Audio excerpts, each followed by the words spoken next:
Hey guys, tonight we slip into the bone-chilling world of medieval peasants, where winter nights test your will to survive. Picture yourself in a flimsy hut, wind howling like a pack of ghostly wolves, your breath puffing into frosty clouds inside your own home. The cold isn't just a nuisance, it's a predator, creeping through cracks, gnawing at your fingers, and daring you to make it to dawn. Spoiler alert, you probably won't survive this without some serious peasant ingenuity. So, before you get comfortable, take a moment to like the video and subscribe, but only if you genuinely enjoy what I do here. Drop a comment with where you're tuning in from and what time it is there. It's always wild to see who's joining us from across the globe. Now, dim the lights. Maybe turn on a fan for that soft background hum. And let's ease into tonight's journey together. You're a medieval peasant, crouched in a one-room hut that's more holes than walls. It's winter, and the air bites like a cranky badger. Your home is what historians call wattle and daub fancy words for sticks woven like a giant basket, slathered with a mix of mud, straw, and, yes, animal dung. Sounds charming, right? This isn't some cozy Airbnb with a rustic vibe. It's a wind tunnel with a roof. The walls are so thin, you swear you hear a squirrel sneezing outside. Windows? Maybe a tiny hole covered with animal hide, flapping uselessly when the wind gets feisty. Glass is for lords, not you. Your floor is packed with dirt, sometimes layered with straw that crunches underfoot like nature's worst cereal.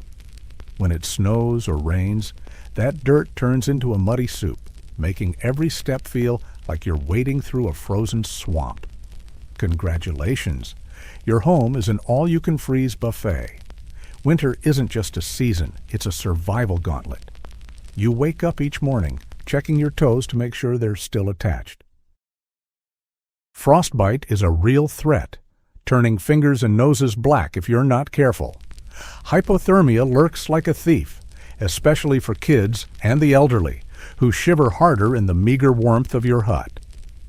Mainstream fact, medieval winters were brutal, with temperatures often dipping below freezing. And the Little Ice Age, starting around 1300, made things even worse, with harsher cold spells recorded in chronicles.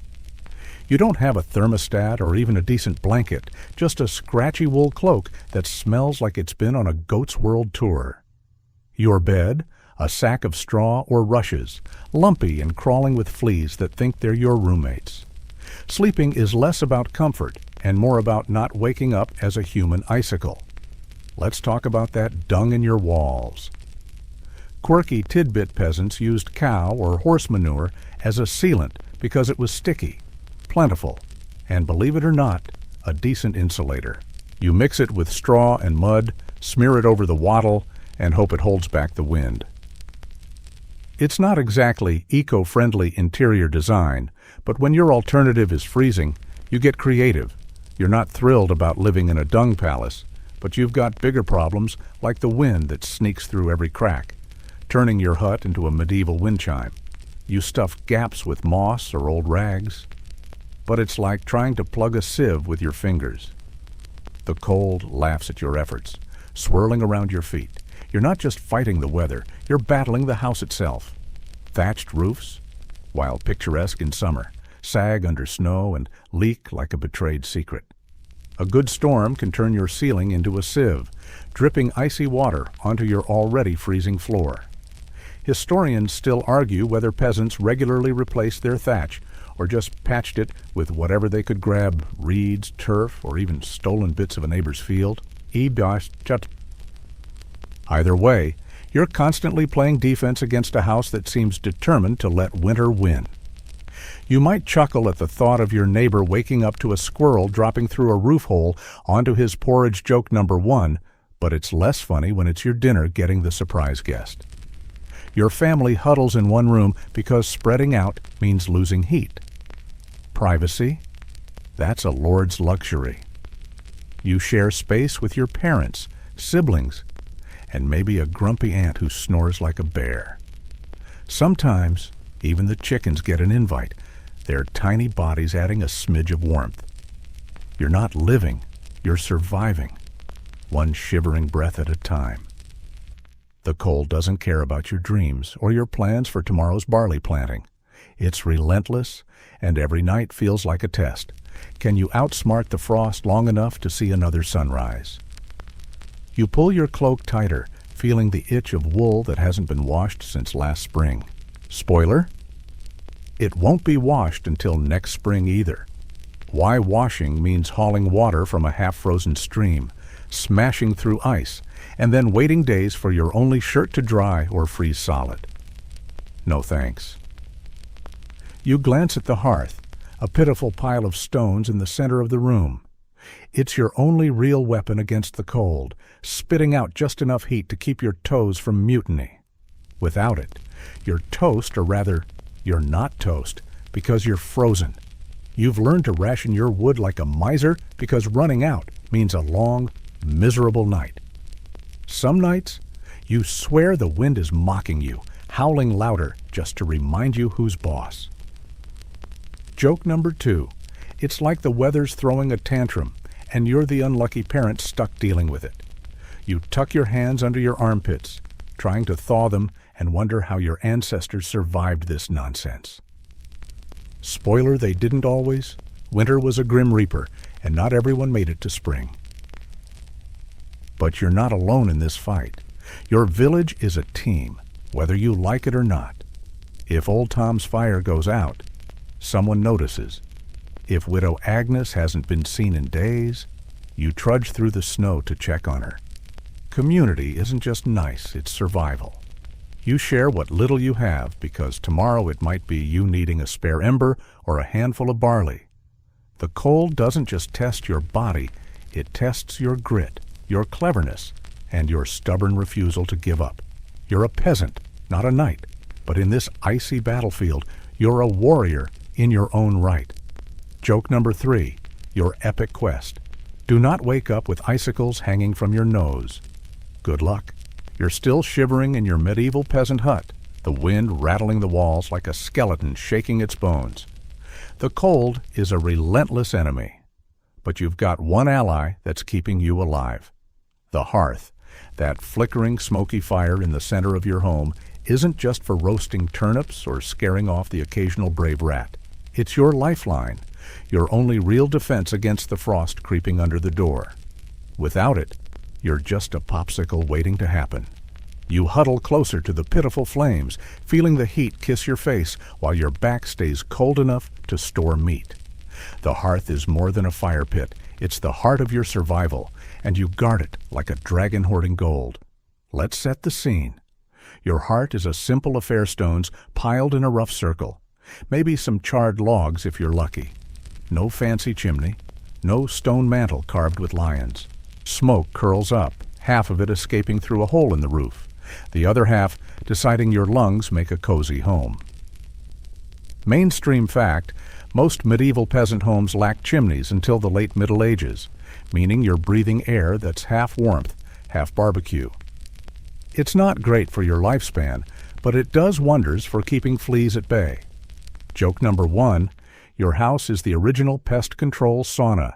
You cough, wave a hand through the haze, and toss another stick onto the fire. Every crackle is a tiny victory, a reminder you're still kicking.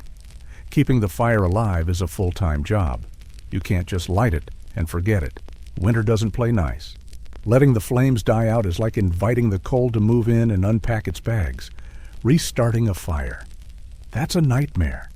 Matches don't exist. You're striking flint against steel, praying for a spark while your fingers fumble in the dark. If you're out of dry kindling, you're whispering sweet nothings to damp twigs, hoping they'll catch. Quirky tidbit, some peasants kept a fire curfew, covering embers with ash to bank the fire overnight. A trick passed down like a family recipe for not freezing. You kneel by the hearth, piling ash carefully, hoping you've got the touch. Too tight, and the embers suffocate. Too loose, and the wind snuffs them out.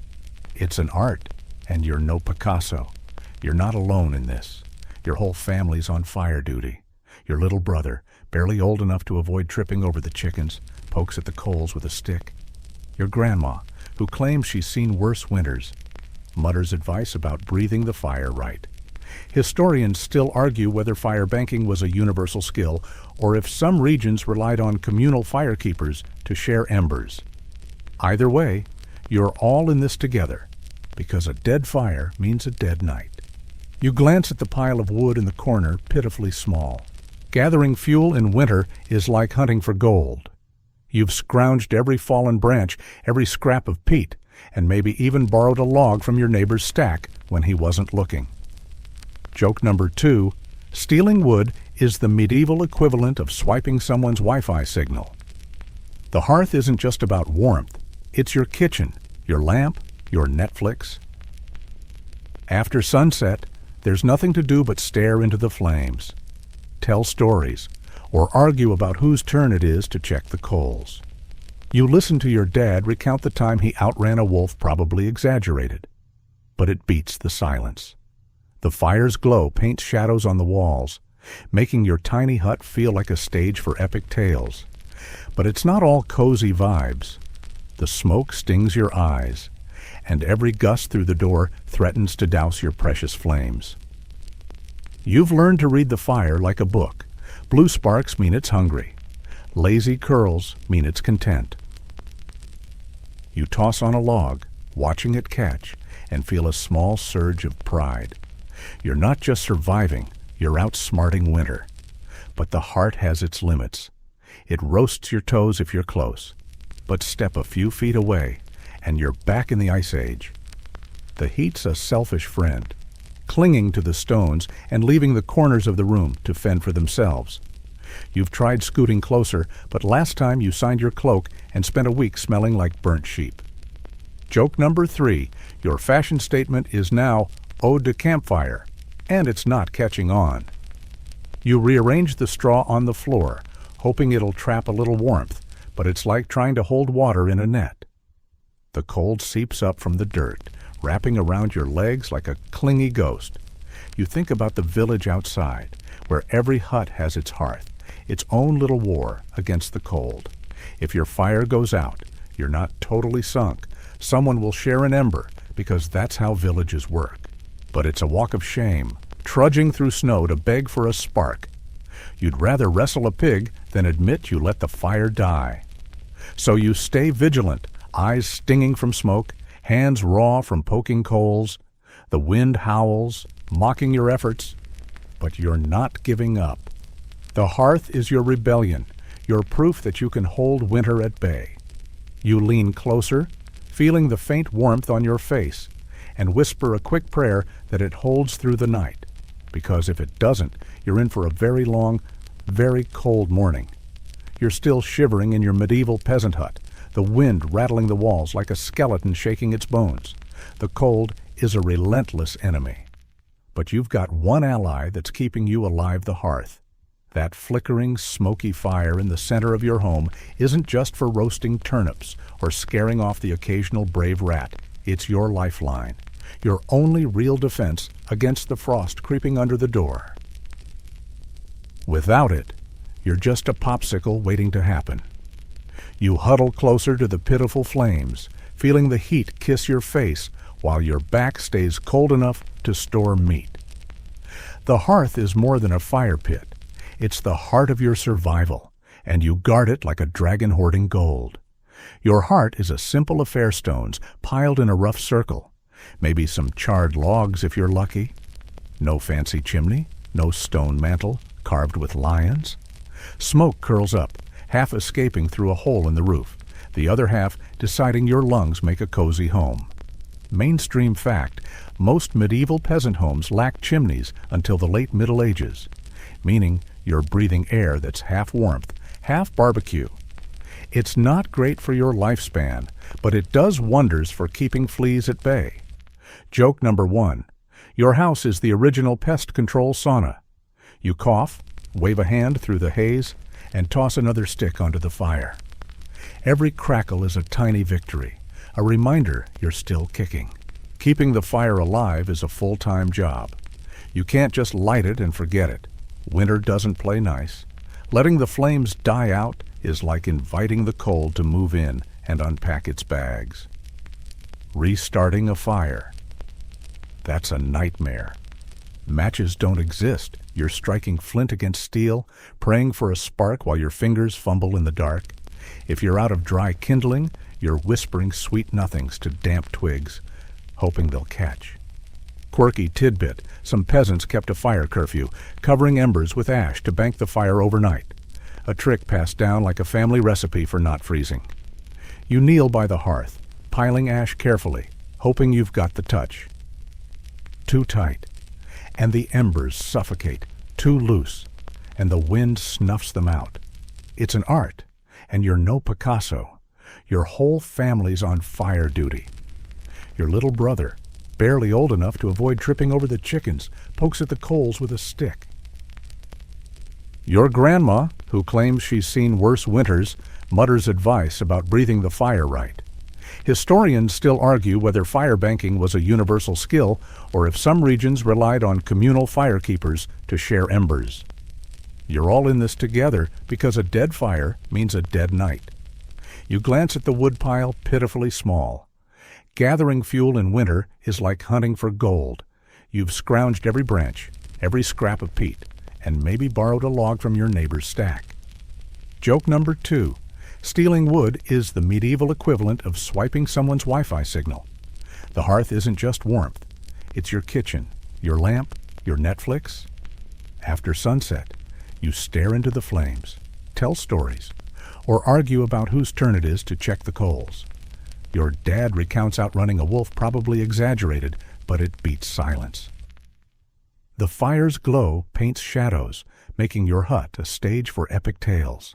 Smoke stings your eyes, and every gust threatens to douse your flames. You read the fire like a book. Blue sparks mean it's hungry. Lazy curls mean it's content. You toss on a log, feeling pride. You're outsmarting winter. The earth's heat is selfish, roasting your toes but leaving the room's corners to freeze. You've tried scooting closer, but last time you signed your cloak and smelled like burnt sheep for a week. Joke number 3. Your fashion statement is now "Ode to Campfire," and it's not catching on. The straw on the floor traps little warmth. Cold seeps from the dirt like a clingy ghost. You think of the village, each hut fighting the same battle. If your fire dies, someone will share an ember, but it's a walk of shame through snow. You'd rather wrestle a pig than admit failure, so you stay vigilant, eyes stinging, hands raw. The wind howls, but you're not giving up. The hearth is your rebellion, proof you can hold winter at bay. But let's zoom in on that fire banking trick, because it's more than just piling ash. You've learned from your mother, who learned from hers, to layer the embers just right dry ash, not damp, packed loose enough to let them breathe, but tight enough to shield them. It's like tucking a baby in, except this baby keeps you alive. Some nights, you wake to check the coals, heart pounding, praying they're still glowing. If they're dead, you're not just cold, you're humiliated. You've heard tales of families who lost their fires and had to beg from neighbors, their pride as frozen as their fingers. In some villages, a designated firekeeper, an old widow, or a kid too young to plow, carried embers house to house, a medieval pizza delivery of warmth. You wonder if that's true, or just a story to make kids like you feel less alone in the dark. The heart shapes your life in ways you don't always notice. It decides where you sit, who gets the warmest spot, and even how you sleep. Your baby sister gets priority, curled up close to the stones, while you're stuck on the chilly edge, your cloak doing double duty as a blanket. The fire's glow is your clock when it dims. You know dawn's close, assuming you make it that far. You've learned to love its quirks, the way it pops when it's happy, or sulks when the wood's too green. It's temperamental, like a grumpy uncle who still gives the best gifts. You whisper thanks to it sometimes, half joking, half serious, because without its stubborn flicker, you're just another victim of winter's icy grip. You lean closer, feeling the faint warmth, and pray it holds through the night. You're still huddled in your medieval peasant hut, the hearth spitting its meager warmth while the wind howls outside like it's auditioning for a ghost story. Remember that smoky fire you banked so carefully, it's doing its best, but it's not enough to keep the cold from sneaking in, wrapping your legs in an icy hug you didn't ask for. So, you turn to your next survival trick, piling together with your family, your neighbors, and yes, even your livestock, to form what can only be described as a human lasagna. You're not aiming for comfort, you're chasing warmth. And in winter, body heat is the hottest currency in town. You scoot closer to your snoring brother, ignoring the faint whiff of turnips on his breath, because in this frozen world, personal space is a fairy tale. Picture it, your one-room hut is a chaos of bodies, squeezed into the corner nearest the hearth. Your parents are in the middle, your baby sister tucked between them like a precious loaf of bread. Your grumpy aunt, who never stops muttering about back in my day, is wedged against the wall, her cloak pulled tight. You're on the edge, because apparently you're young and sturdy, which is code for you get to freeze first. Mainstream fact medieval peasants often slept communally in winter, with entire households piling onto shared straw mattresses to conserve heat, a practice noted in surviving household records. It's not cozy like a sleepover with hot cocoa. It's a desperate bid to keep everyone's toes from turning black. You pull your knees up, but the straw beneath crunches like it's mocking your efforts. And it's not just humans in this pile. Your goats are here, their warm, stinky bodies pressed against the wall. The chickens, too cheap to roost properly, have claimed a corner, clucking like they're judging your life choices. Why the livestock, they're walking space heaters, and every degree counts. Quirky tidbit, some peasants believed sleeping near animals warded off evil spirits. A superstition probably born when someone noticed their cow kept the room warmer than their prayers. You're not sure about spirits, but you're grateful for the goat's heat, even if it nibbles your cloak. Joke number 1, it's like sharing a bed with a furry radiator that farts and demands breakfast. You nudge the goat, only for it to lean back harder, claiming squatter's rights. This human lasagna isn't random. There's a strategy. The strongest, like your dad, who can lift a plow, are on the outside, acting as human windbreaks. Babies and the elderly, like your sister and grandma, get to the center, where heat pools like gold.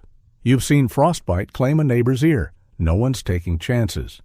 Historians still argue whether this arrangement was purely practical or rooted in cultural norms about protecting the young and old, with some suggesting it mirrored feudal hierarchies.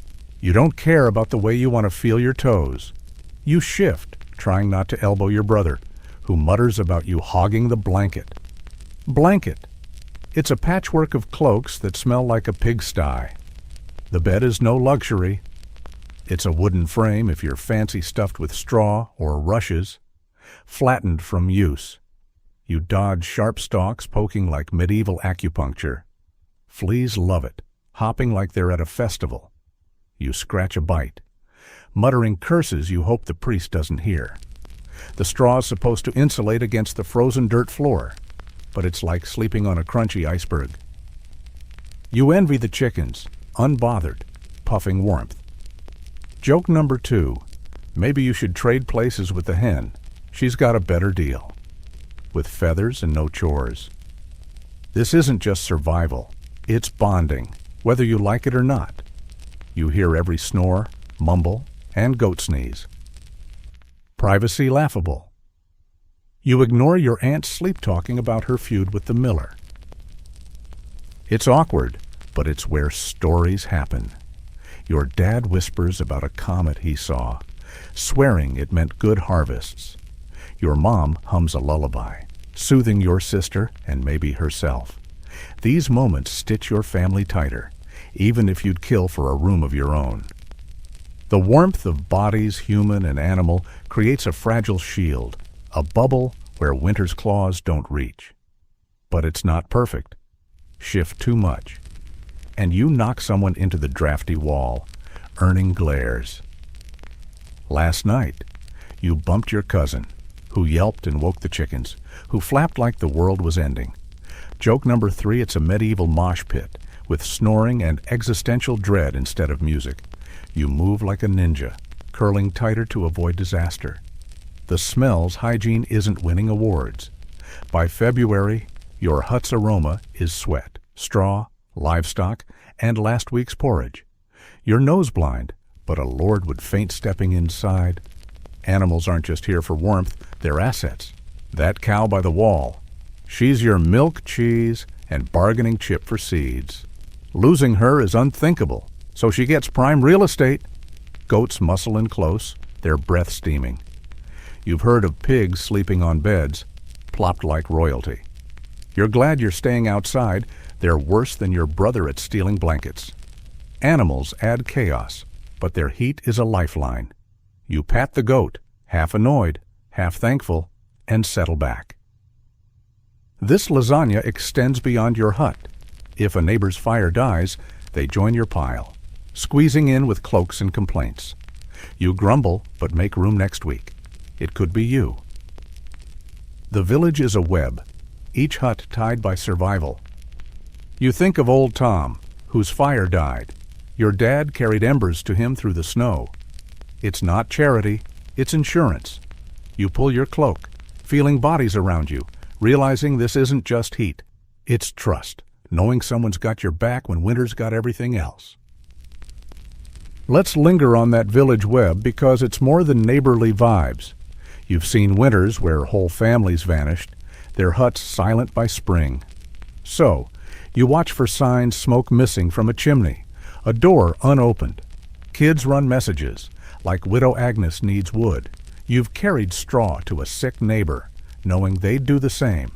It's not always smooth. You're still mad at Tom for borrowing your spade. But grudges freeze faster than toes. So you help. Some villages had elders who tracked who needed what, like medieval social workers with frostbitten noses. You wonder if your village could do better, maybe share a communal fire on the worst nights. For now, you're grateful for the bodies human and goat keeping you alive, and you drift toward sleep, lulled by the cow's steady chewing. You're still nestled in your medieval peasant hut, the human lasagna of family and livestock keeping you just warm enough to avoid becoming a frost statue. The hearth's glow, remember that smoky lifeline you banked, flickers weakly, barely denting the cold, slinking through your dung-smeared walls. Now, you're turning to another defense: your clothes. Not stylish tunics, but scratchy, filthy rags worn since harvest. You're layering up like a human onion. And here's the wild part. Dirt isn't just grime, it's your secret weapon, turning your clothes into gritty, wind-blocking armor. You tug on a woolen tunic, ignoring its goat smell, and brace for winter's wrath. Your wardrobe's no fashion show.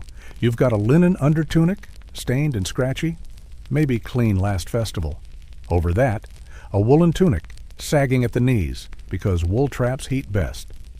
If lucky, a second tunic, patched into a threadbare mosaic. Then your cloak, a wool rectangle doubling as a blanket and hood. Mainstream fact: medieval peasants owned few clothes, often 1 or 2 outfits, per 13th century inventories, making layering a winter must. You wrap your feet in cloth strips, stuffing them into clogs that clack like grumpy horses. Boots nights only. You're a walking laundry pile, still shivering. You're not washing these clothes, hauling water from a frozen stream, smashing ice, and waiting for your tunic to dry or freeze stiff isn't worth it. Mud, grease, sweat buildup, layer upon layer, a medieval filth masterpiece. Quirky tidbit: some believe dirt warded off disease. Half true, since grime-clogged fabric, boosting wind resistance. You're not thrilled smelling like a barnyard, but your crusty cloak dulls the wind's bite. Joke number 1, you're rocking a custom dirt jacket, Freesville's hottest trend. This filth is tactical. Grease and mud seal wool's gaps, like a poor man's windbreaker. Your grimy tunic outshines lords' fur cloaks. It's itchy, but itchiness beats frostbite. Your hands cracked from cold.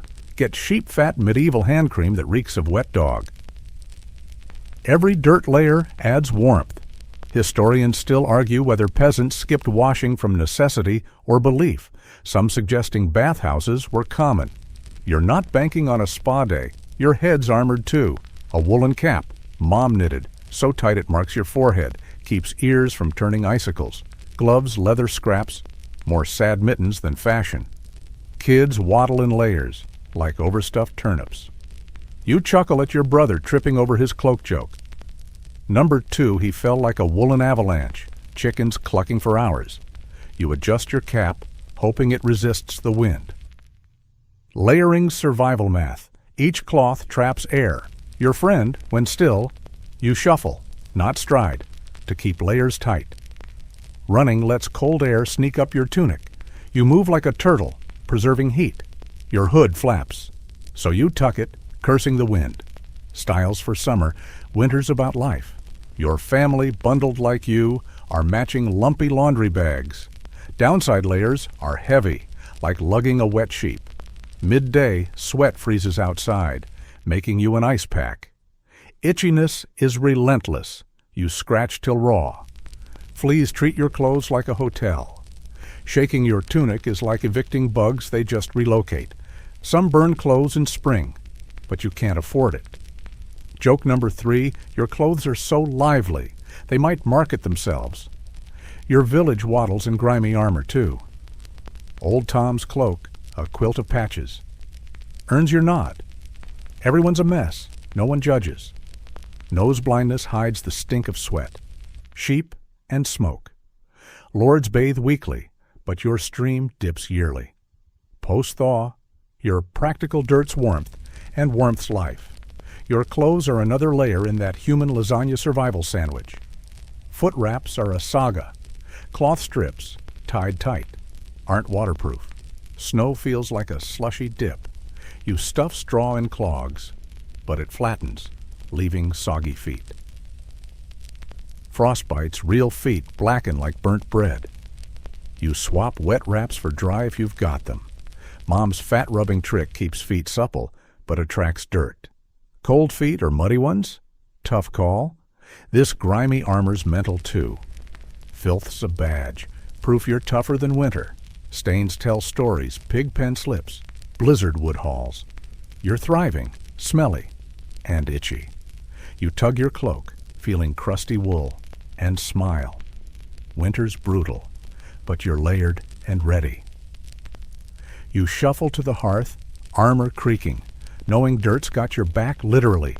You're still nestled in your medieval peasant hut, the human lasagna of family and livestock, keeping you just warm enough to avoid becoming a frost statue. The hearth's glow, remember that smoky lifeline you banked, flickers weakly, barely denting the cold slinking through your dung-smeared walls. Now, you're turning to another defense, your clothes. Not stylish tunics, but scratchy, filthy rags worn since harvest. You're layering up like a human onion. And here's the wild part, dirt isn't just grime. It's your secret weapon, turning your clothes into gritty, wind-blocking armor. You tug on a woolen tunic, ignoring its goat smell, and brace for winter's wrath. Your wardrobe's no fashion show. You've got a linen under-tunic, stained and scratchy, maybe clean last festival. Over that, a woolen tunic sagging at the knees because wool traps heat best. If lucky, a second tunic, patched into a threadbare mosaic. Then your cloak, a wool rectangle doubling as a blanket and hood. Mainstream fact, medieval peasants owned few clothes, often 1 or 2 outfits, per 13th century inventories, making layering a winter must. You wrap your feet in cloth strips, stuffing them into clogs that clack like grumpy horses. Boots, nights only. You're a walking laundry pile, still shivering. You're not washing these clothes. Hauling water from a frozen stream, smashing ice, and waiting for your tunic to dry or freeze stiff isn't worth it. Mud, grease, sweat buildup, a medieval filth masterpiece. Quirky tidbit, some believe dirt warded off disease. Half true, since grime clogged fabric, boosting wind resistance. You're not thrilled smelling like a barnyard, but your crusty cloak dulls the wind's bite. Joke number 1. You're rocking a custom dirt jacket. Freesville's hottest trend, this filth is tactical. Grease and mud seal wool's gaps, like a poor man's windbreaker. Your grimy tunic outshines lords' fur cloaks. It's itchy, but itchiness beats frostbite. Your hands cracked from cold. Get sheep fat, medieval hand cream reeking of wet dog. Every dirt layer adds warmth. Historians still argue whether peasants skipped washing from necessity or belief. Some suggesting bathhouses were common. You're not banking on a spa day. Your head's armored too. A woolen cap, mom knitted, so tight it marks your forehead, keeps ears from turning icicles. Gloves, leather scraps, more sad mittens than fashion. Kids waddle in layers like overstuffed turnips. You chuckle at your brother tripping over his cloak. Joke number 2, he fell like a woolen avalanche. Chickens clucking for hours. You adjust your cap, hoping it resists the wind. Layering survival math. Each cloth traps air. Your friend, when still. You shuffle, not stride, to keep layers tight. Running lets cold air sneak up your tunic. You move like a turtle, preserving heat. Your hood flaps, so you tuck it, cursing the wind. Styles for summer, winter's about life. Your family, bundled like you, are matching lumpy laundry bags. Downside layers are heavy, like lugging a wet sheep. Midday sweat freezes outside, making you an ice pack. Itchiness is relentless. You scratch till raw. Fleas treat your clothes like a hotel. Shaking your tunic is like evicting bugs they just relocate. Some burn clothes in spring, but you can't afford it. Joke number 3. Your clothes are so lively, they might market themselves. Your village waddles in grimy armor too. Old Tom's cloak, a quilt of patches, earns your nod. Everyone's a mess, no one judges. Nose blindness hides the stink of sweat, sheep, and smoke. Lords bathe weekly, but your stream dips yearly. Post-thaw, your practical dirt's warmth, and warmth's life. Your clothes are another layer in that human lasagna sandwich. Foot wraps are a saga. Cloth strips, tied tight, aren't waterproof. Snow feels like a slushy dip. You stuff straw in clogs, but it flattens, leaving soggy feet. Frostbite's real feet blacken like burnt bread. You swap wet wraps for dry if you've got them.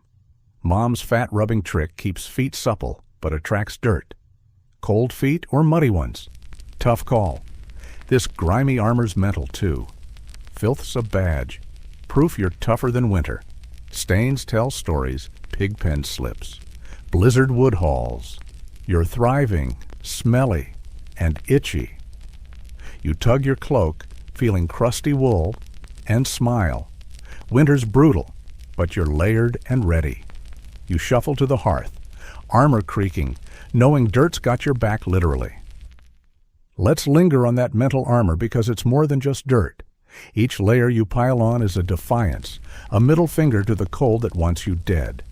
You've seen winters claim neighbors, their huts silent by spring, but you're still here, your tunic a map of survival.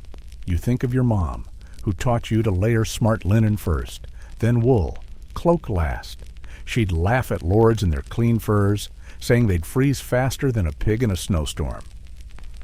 You've inherited her grit, her knack for turning scraps into shields. Your clothes aren't just protection, they're pride, proof you're outsmarting nature's worst. And what about those fleas? They're not just pests, they're a reminder you're alive. You've tried everything shaking your cloak by the fire, even rubbing it with herbs your grandma swears repel bugs. Nothing works. But you've learned to live with the itch as you live with the wind or the smoke. Some villagers claim fleas carry curses. But you're skeptical. It's hard to fear a curse when you're dodging frostbite. You've heard of a monk who wrote that cleanliness invites demons, which you find hilarious. Maybe he was onto something because your filth's keeping you warm. Your village's grimy armor isn't uniform. Women's tunics are longer, dragging in the mud, while kids wear hand-me-downs so big they trip. You've seen your sister, barely 10, waddle in your old cloak looking like a woolen ghost. You help her tie it, remembering when you were that small, learning to layer under your dad's stern eye. Men like old Tom favor thick cloaks, but they're no warmer, just heavier. You all share tricks, stuff straw under your tunic, rub fat on exposed skin. It's a collective wisdom passed down like that fire-banking trick from the hearth days. This armor shapes your day. You move slower, weighed by wool, but it's deliberate, like a knight in chainmail. You avoid open fields where the wind cuts through, sticking to hedgerows or walls. You've learned to sit by the hearth, letting heat seep into your layers, storing it like a squirrel hoards nuts. Your clothes are your castle. Imperfect, but yours. You glance at your family, their faces smudged with soot, and feel a strange pride. You're all warriors, armed with dirt, fighting winter one crusty tunic at a time. You settle by the fire, your armor a heavy comfort, ready for the night. You're still in your medieval peasant hut, wrapped in that crusty, dirt-caked armor of tunics and cloaks, the human lasagna of family and livestock snoring nearby. The hearth your smoky lifeline, banked with care sputters, its warmth no match for the wind howling like a banshee with a grudge. Your grimy layers help, but the real enemy is your hut itself, a flimsy stack of sticks and mud that's basically a wind tunnel with a roof. You're fighting back, stuffing every crack and gap with whatever you can find, moss, rags, desperation to keep the cold from turning your home into an icebox. You grab a handful of straw, jamming it into a wall's crevice, and pray it holds against winter's relentless assault. Your hut's a wattle and daub masterpiece, which is a polite way of saying it's sticks slathered with mud, straw, and yep, that charming dung sealant you've come to love. The walls are so thin you hear the neighbor's goat sneezing. Windows, if you can call them that, are tiny holes covered with animal hides that flap like sad flags in the breeze. Mainstream fact wattle and daub construction, common in medieval Europe, offered poor insulation, with archaeological evidence showing walls often less than 6 inches thick. You're not living in a fortress, you're in a glorified basket, and the wind knows it. Every gust finds a new crack, swirling inside to remind you who's boss. You stuff a rag into a gap, feeling like you're plugging a sinking ship with your fingers. This isn't a one-and-done job. Your hut's a living thing, warping and crumbling as winter batters it. The mud cracks, the sticks shift, and that thatched roof picturesque in summer sags under snow, leaking like gossip with no filter. You've got to routine patrol the walls, spot the drafts, and shove in anything soft. Moss is your go-to, plucked from the forest's damp corners. Its spongy texture is perfect for clogging holes. No moss-old rags, too tattered for clothes. Get a second life. Quirky tidbits some peasants used sheep wool scraps, greasy and matted, believing the lanolin repelled water and maybe bad spirits. You're skeptical about the part of the spirit, but you'll take any edge. Joke number 1, your wall's so stuffed with junk that it's practically a medieval art project. You're not just patching walls. The roof's a battlefield, too. Thatch leaks like it's allergic to staying dry.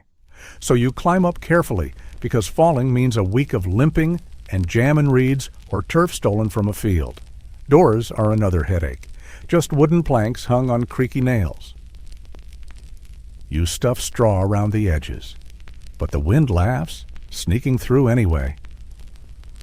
You've tried smearing extra mud and dung mix on the outside walls, a cold, messy job that leaves your hands smelling like a barnyard's worst day. It's not glamorous, but it's effective, sort of. Historians still argue whether peasants regularly rebuilt walls or just patched endlessly, with some evidence suggesting annual daubing days in villages. You're too busy to care about debates. You just want the wind to stop treating your hut like its personal playground. This patching game is a family affair. Your little sister, barely tall enough to reach the higher cracks, hands you clumps of moss while your dad tackles the roof. Your mom's the expert, knowing just where the drafts hide. You've learned to spot the telltale whistle of a gap, like a tiny traitor in your wall. Last week, you missed one and woke to frost on your cloak joke. Number 2, your hut's so drafty, it's basically auditioning for the Whims fan club. You work fast because every minute outside means colder fingers. The livestock, those furry heaters from the lasagna pile, add to the chaos, with the goat nibbling your moss pile like it's a salad bar.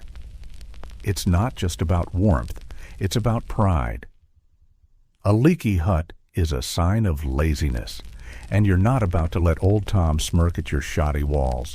You've seen his hut, patched like a quilt, and you're determined to do better. The village shares tricks, Widow Agnes swears, by mixing clay with straw for a stickier seal. You've tried it, and it works, though it's like sculpting with cold porridge. Some nights, you dream of a stone house, like the Lord's Manor, but then you wake up and stuff another rag in a crack. Joke number 3, your hut's so holy, it's practically a holy relic minus the miracles. This patching isn't just physical, it's mental. Every stuffed gap is a small victory, a way of telling winter you're not giving up. You think of the human lasagna, how you all huddle for warmth, and realize this is another layer of that fight.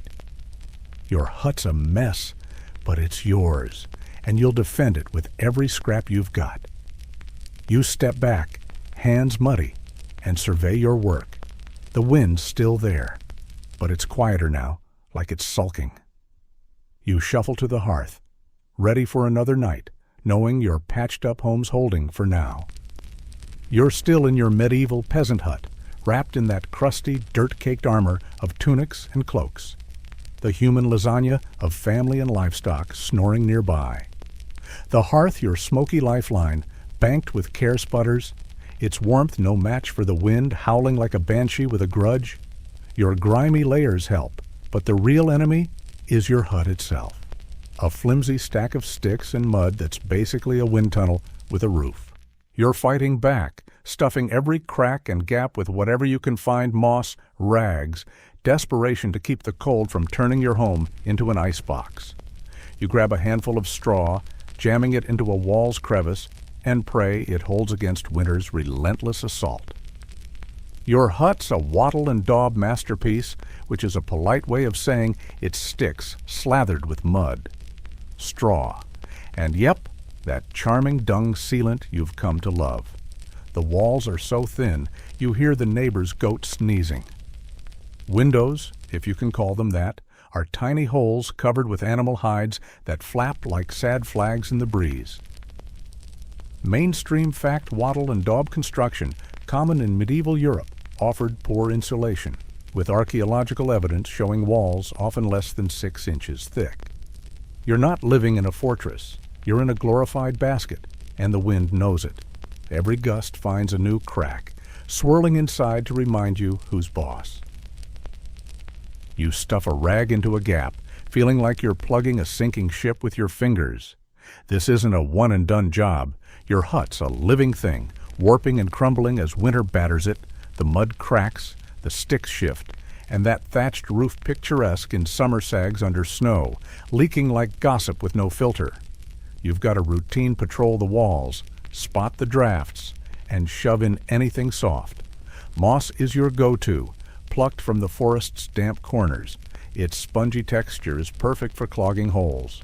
No moss-old rags, too tattered for clothes. Get a second life. Quirky tidbit, some peasants used sheep wool scraps, greasy and matted, believing the lanolin repelled water and maybe bad spirits. You're skeptical about the part of the spirit, but you'll take any edge. Joke number 1, your walls are so stuffed with junk that it's practically a medieval art project.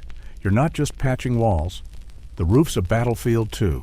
Thatch leaks like it's allergic to staying dry, so you climb up carefully because falling means a week of limping and jamming reeds or turf stolen from a field. Doors are another headache, just wooden planks hung on creaky nails. You stuff straw around the edges, but the wind laughs, sneaking through anyway. You've tried smearing extra mud and dung mix on the outside walls, a cold, messy job that leaves your hands smelling like a barnyard's worst day. It's not glamorous, but it's effective, sort of. Historians still argue whether peasants regularly rebuilt walls or just patched endlessly, with some evidence suggesting annual daubing days in villages. You're too busy to care about debates. You just want the wind to stop treating your hut like its personal playground. This patching game is a family affair. Your little sister, barely tall enough to reach the higher cracks, hands you clumps of moss while your dad tackles the roof. Your mom's the expert, knowing just where the drafts hide. You've learned to spot the telltale whistle of a gap, like a tiny traitor in your wall. Last week, you missed one and woke to frost on your cloak joke, "Number 2, your hut's so drafty." It's basically auditioning for the Whims fan club. You work fast because every minute outside means colder fingers. The livestock, those furry heaters from the lasagna pile, add to the chaos, with the goat nibbling your moss pile like it's a salad bar. It's not just about warmth, it's about pride. A leaky hut is a sign of laziness, and you're not about to let old Tom smirk at your shoddy walls. You've seen his hut, patched like a quilt, and you're determined to do better. The village shares tricks Widow Agnes swears by mixing clay with straw for a stickier seal. You've tried it, and it works, though it's like sculpting with cold porridge. Some nights, you dream of a stone house, like the Lord's manor, but then you wake up and stuff another rag in a crack. Joke number 3, your hut's so holy, it's practically a holy relic minus the miracles. This patching isn't just physical, it's mental. Every stuffed gap is a small victory, a way of telling winter you're not giving up.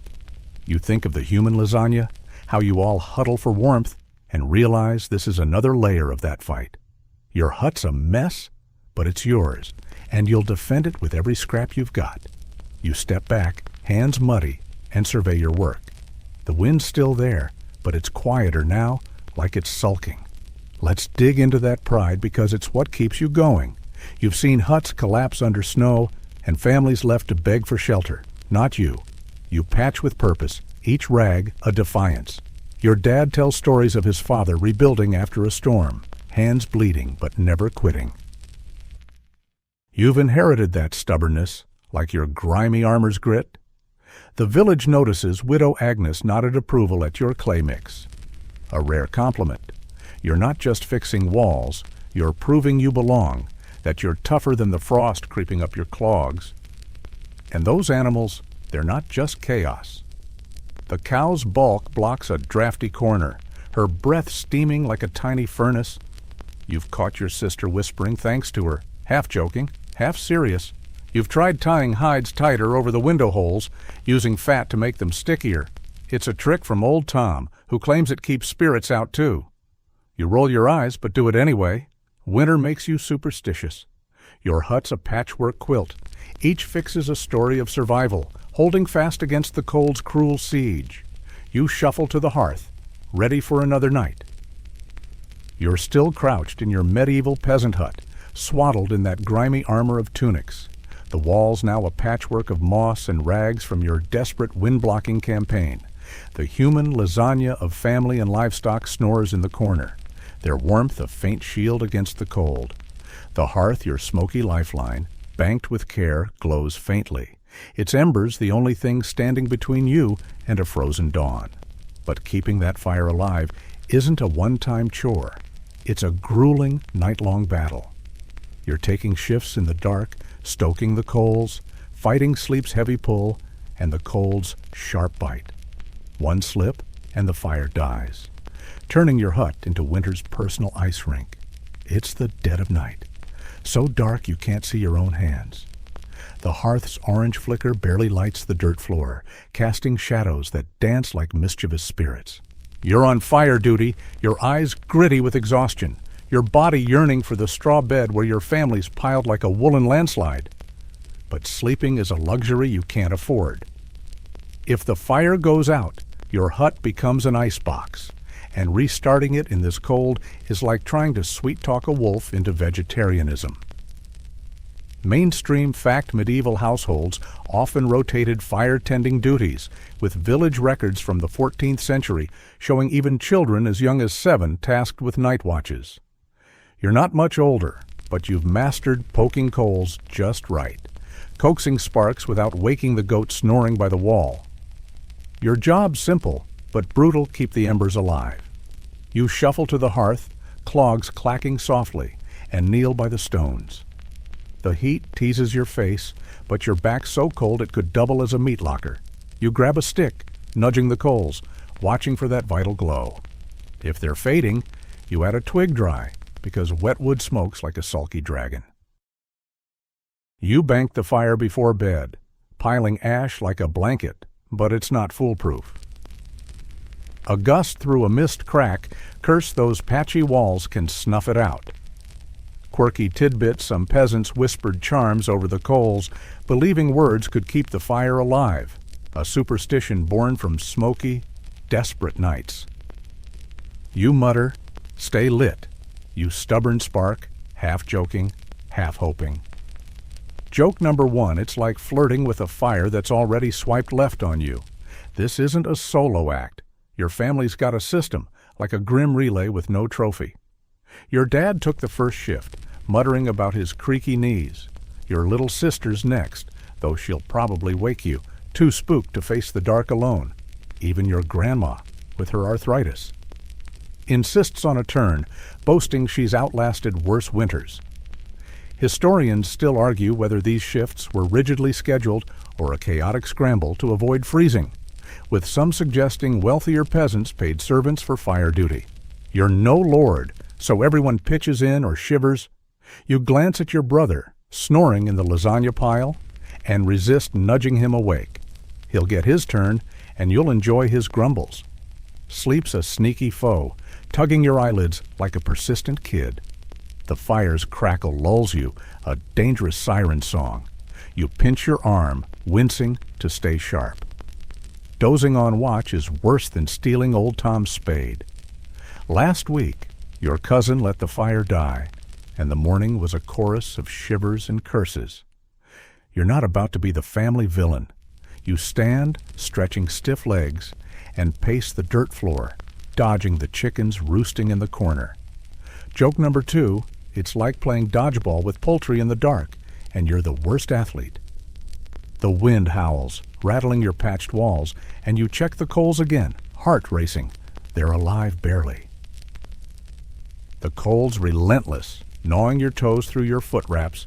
Remember those soggy cloth strips? You've tried tucking them under your cloak, but it's like wrapping a snowball in wool.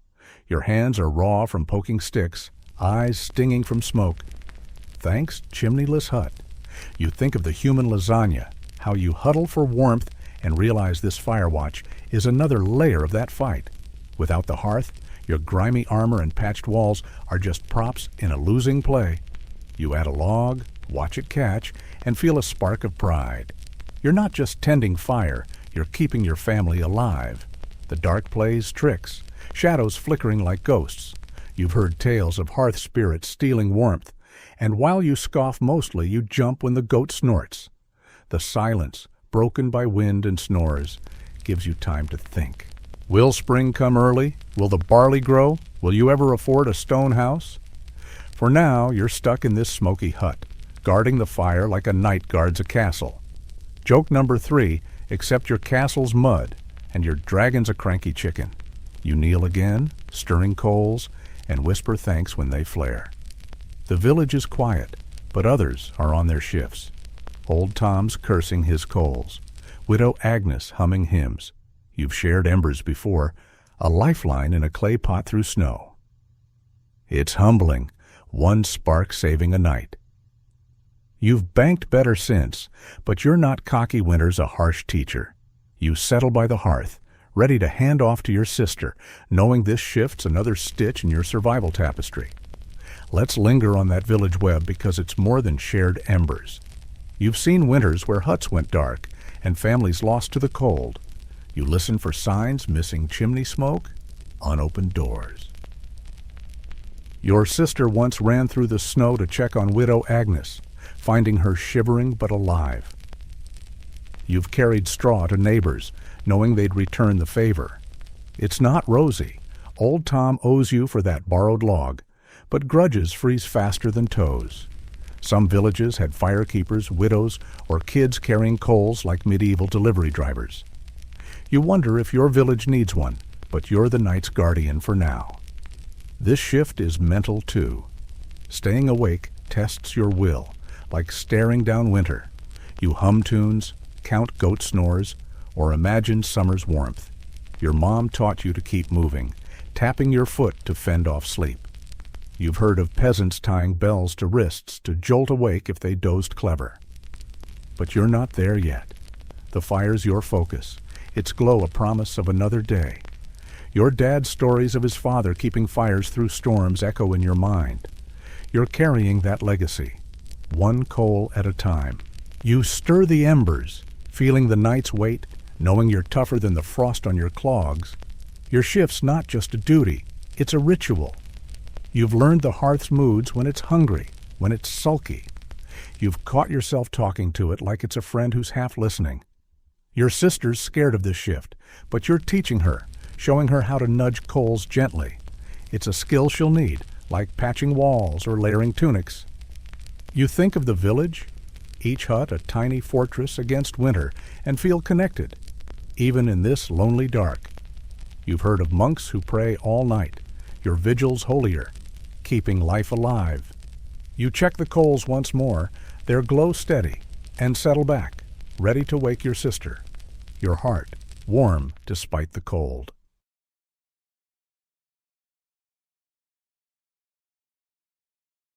You're still in your medieval peasant hut.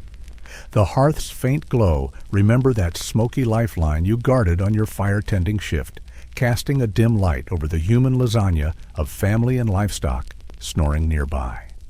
Your grimy tunics and patched walls, stuffed with moss and rags, hold the cold at bay, but only just. The wind howls outside, sneaking through the cracks you couldn't plug, chilling your bones despite your best efforts.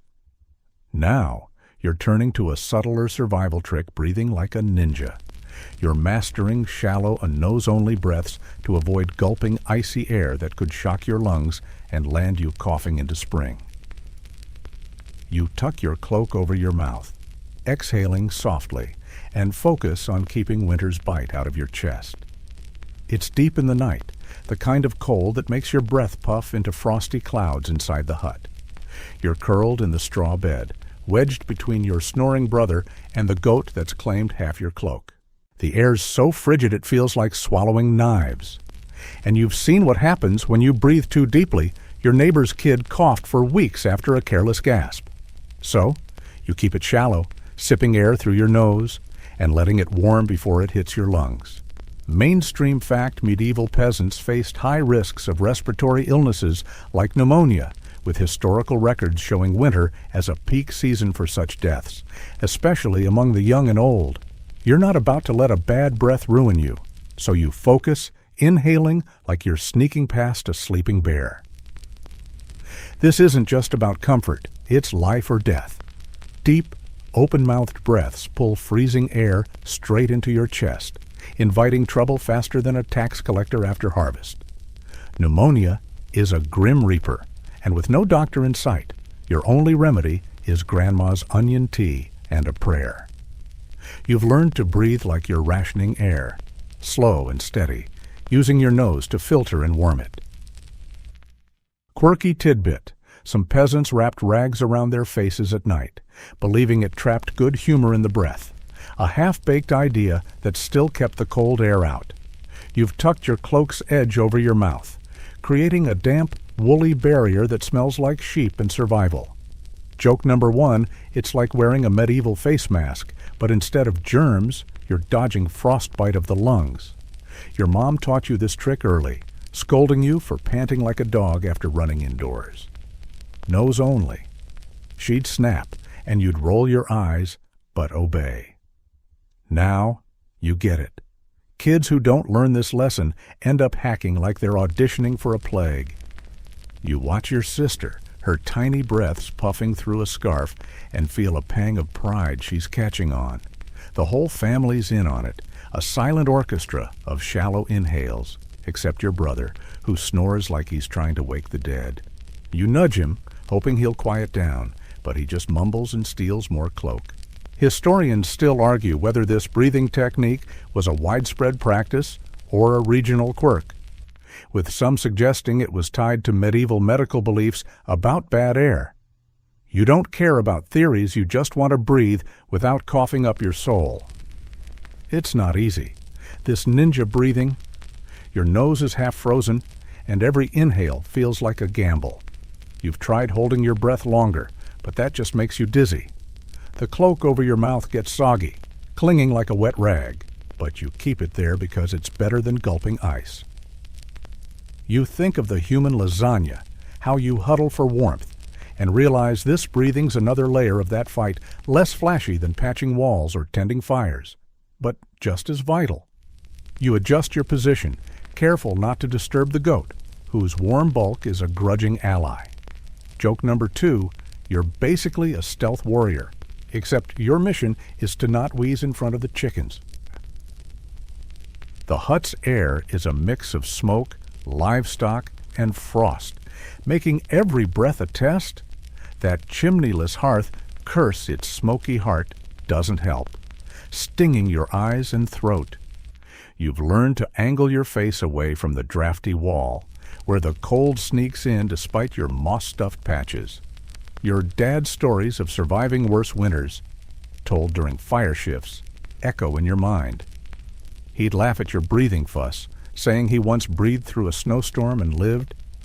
You're not sure you believe him, but you try to channel his grit, keeping your breath small and steady. The wind outside mocks you, whistling through a crack you missed, but you're not giving up. This breathing is mental too. It forces you to stay calm, to focus despite the cold gnawing your toes. Remember those soggy foot wraps.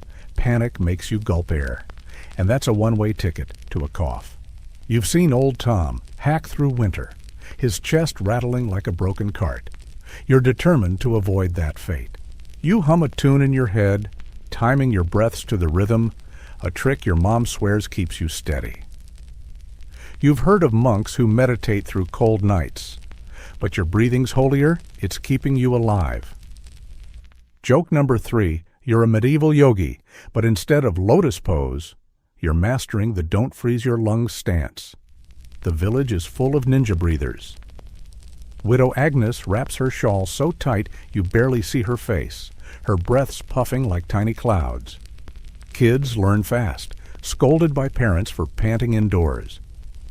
You've caught your sister practicing, her scarf puffed out like a bellows. It's a shared skill, like fire banking or wall patching, passed down through chattering teeth. You've shared embers with neighbors during fire shifts, and now you share this silent technique. A nod of understanding when you see old Tom's scarf-wrapped face. The cold's a common enemy, and every shallow breath a small rebellion. Let's zoom in on that cloak barrier because it's more than a soggy rag. You've learned to tie it just right, loose enough to breathe, but tight enough to trap warmth. It's like a mini hearth for your face, and you're grateful for its musty wool. You've tried using a spare rag, but it slipped off, leaving you gasping in the cold. Your grandma claims her shawl's blessed by a priest, keeping her breaths pure. You roll your eyes, but envy her warmth. The cloak's dampness is a trade-off, like the smoke stinging your eyes during fire shifts. You think of the grimy armor, how dirt seals your tunics, and see this breathing as another seal, keeping winter out of your chest. This technique's a legacy too. Your mom's stories of her mother, breathing through blizzards, linger in your mind. You're carrying that wisdom, one careful inhale at a time. You've taught your sister to breathe slowly, watching her mimic your rhythm. It's a skill she'll need, like stuffing moss or tending coals. The village feels closer in these quiet moments, each hut fighting the same battle. You've heard of lords with fur masks, but your cloak's tougher, forged in frost and grit.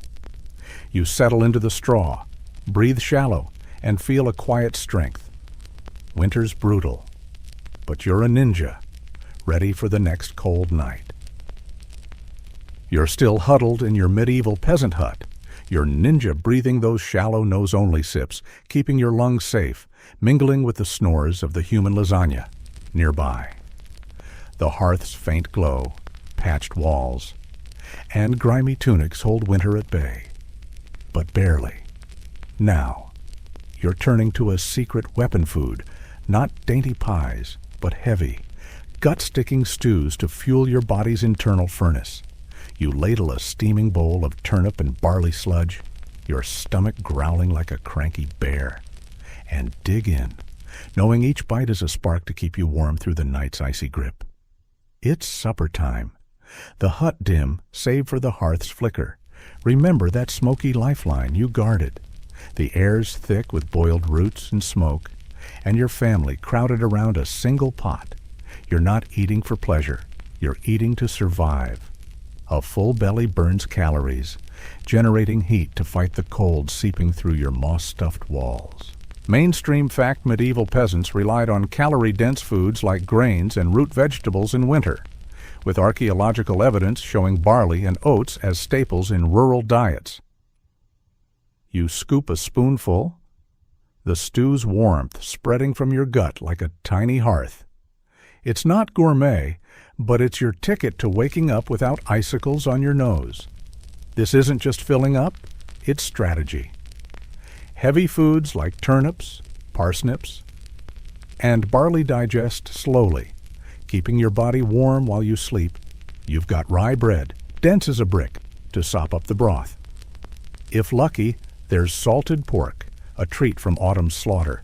Quirky tidbits some peasants added nettles, believing they stirred the blood for warmth.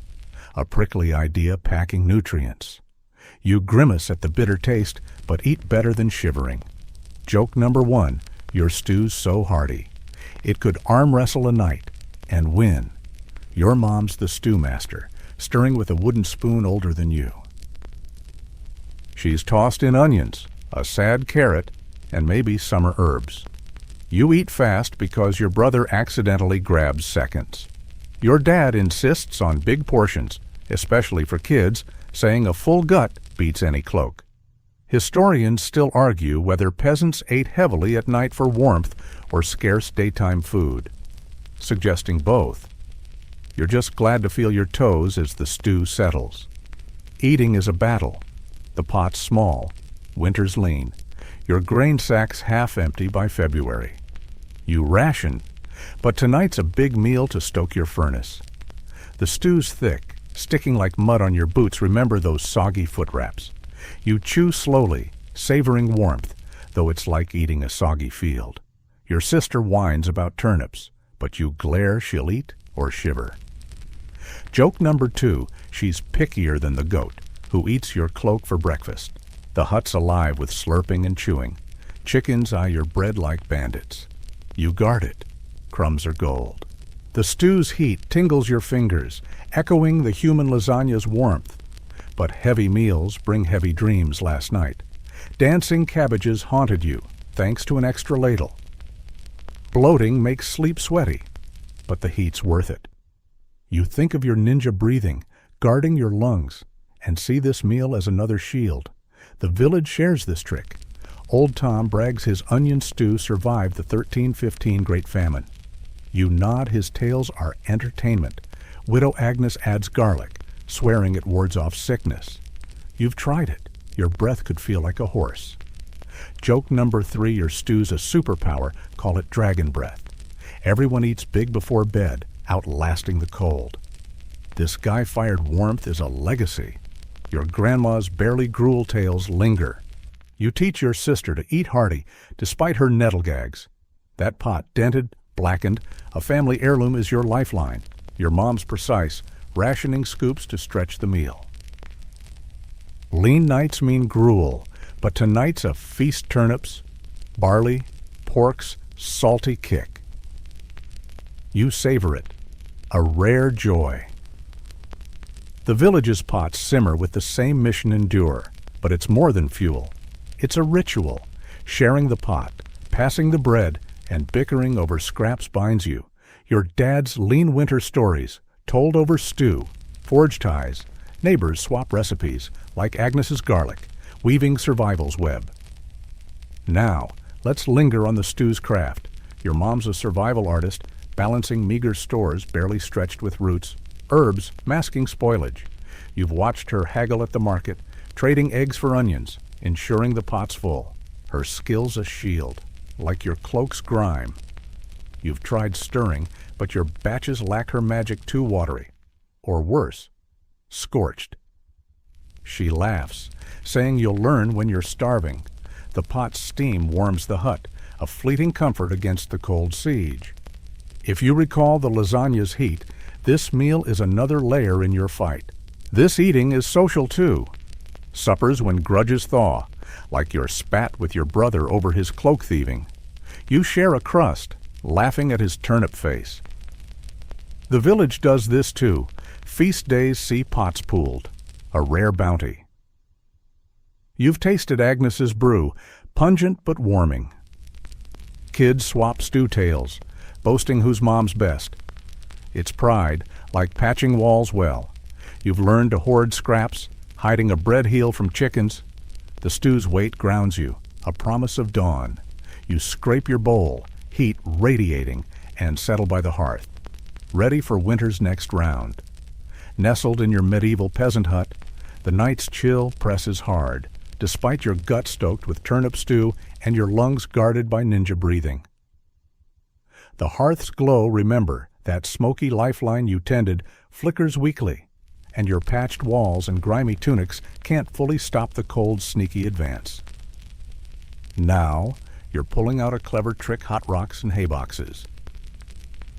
You fish a stone from the fire's edge, wrap it in rags, and tuck it into your straw bed, hoping its warmth will keep winter's icy fingers off you. A hay box, stuffed with steaming porridge, waits nearby to keep your breakfast from freezing solid. It's late, the hut dark except for the hearth's faint glow, where shadows dance like tired ghosts. You're prepping for sleep, but the straw bed, lumpy and flea-ridden, is no cozy haven. The cold seeps up from the dirt floor, ready to turn your toes to ice. So, you grab a flat stone, warm it in the fire's heart for hours, and use a stick to nudge it out. It's hot enough to singe your fingers, so you wrap it in an old cloth, the same kind you stuffed into wall cracks. You slip it under the straw, near your feet, and feel a glorious warmth spread. Mainstream fact: medieval peasants often used heated stones as bed warmers, with archaeological finds showing fire-blackened rocks in sleeping areas. It's not a heated blanket, but it's your best shot at waking up without frost on your eyebrows.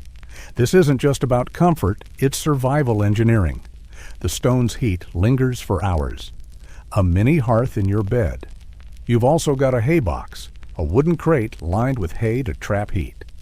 You pour in hot porridge, cooked earlier, and bury it in the straw to keep it warm till morning. No need to risk restarting the fire at dawn. Remember those brutal fire shifts. Quirky tidbits: some peasants stuffed hay boxes with heated stones too, believing the extra warmth kept nightmares at bay. A quirky mix of practicality and superstition. You're not sure about dreams, but you're all for warm oats. Joke number 1, your bed's now a toasty fortress unless the fleas declare it their sauna. Your family's in on this. Your dad, the fire-tending veteran, picks the best stones flat. Not too big, no cracks to split in the heat. Your little sister, still grumpy from turnip stew, helps pack the hay box, though she's more likely to spill porridge than seal it tight. Your mom's the expert, wrapping stones so no one burns a toe. She's got a knack for tucking them just right, like she's swaddling a baby. Historians still argue whether hay boxes were common or a regional trick, with some suggesting they were early slow cookers for the poor. You don't care about debates, you're just glad your feet aren't ice blocks tonight. This trick's not foolproof. A poorly wrapped stone can scorch your straw, and you've heard of huts catching fire from careless rocks. You check the cloth twice, remembering the time your cousin singed his bed and smelled like burnt goat for days. Joke number 2, he was the village's first smoked pheasant, and the chickens weren't impressed. The hay box is finicky too if you don't pack it tight. You porridge a cold lump by dawn. You've learned to layer hay thick like you're building a nest for a very picky bird. The stone's heat fades by midnight, so you've got to time it right, crawling into bed while it's still warm. The hut's alive with prep. Your brother's hauling straw to freshen the bed, dodging the chickens that think it's snack time.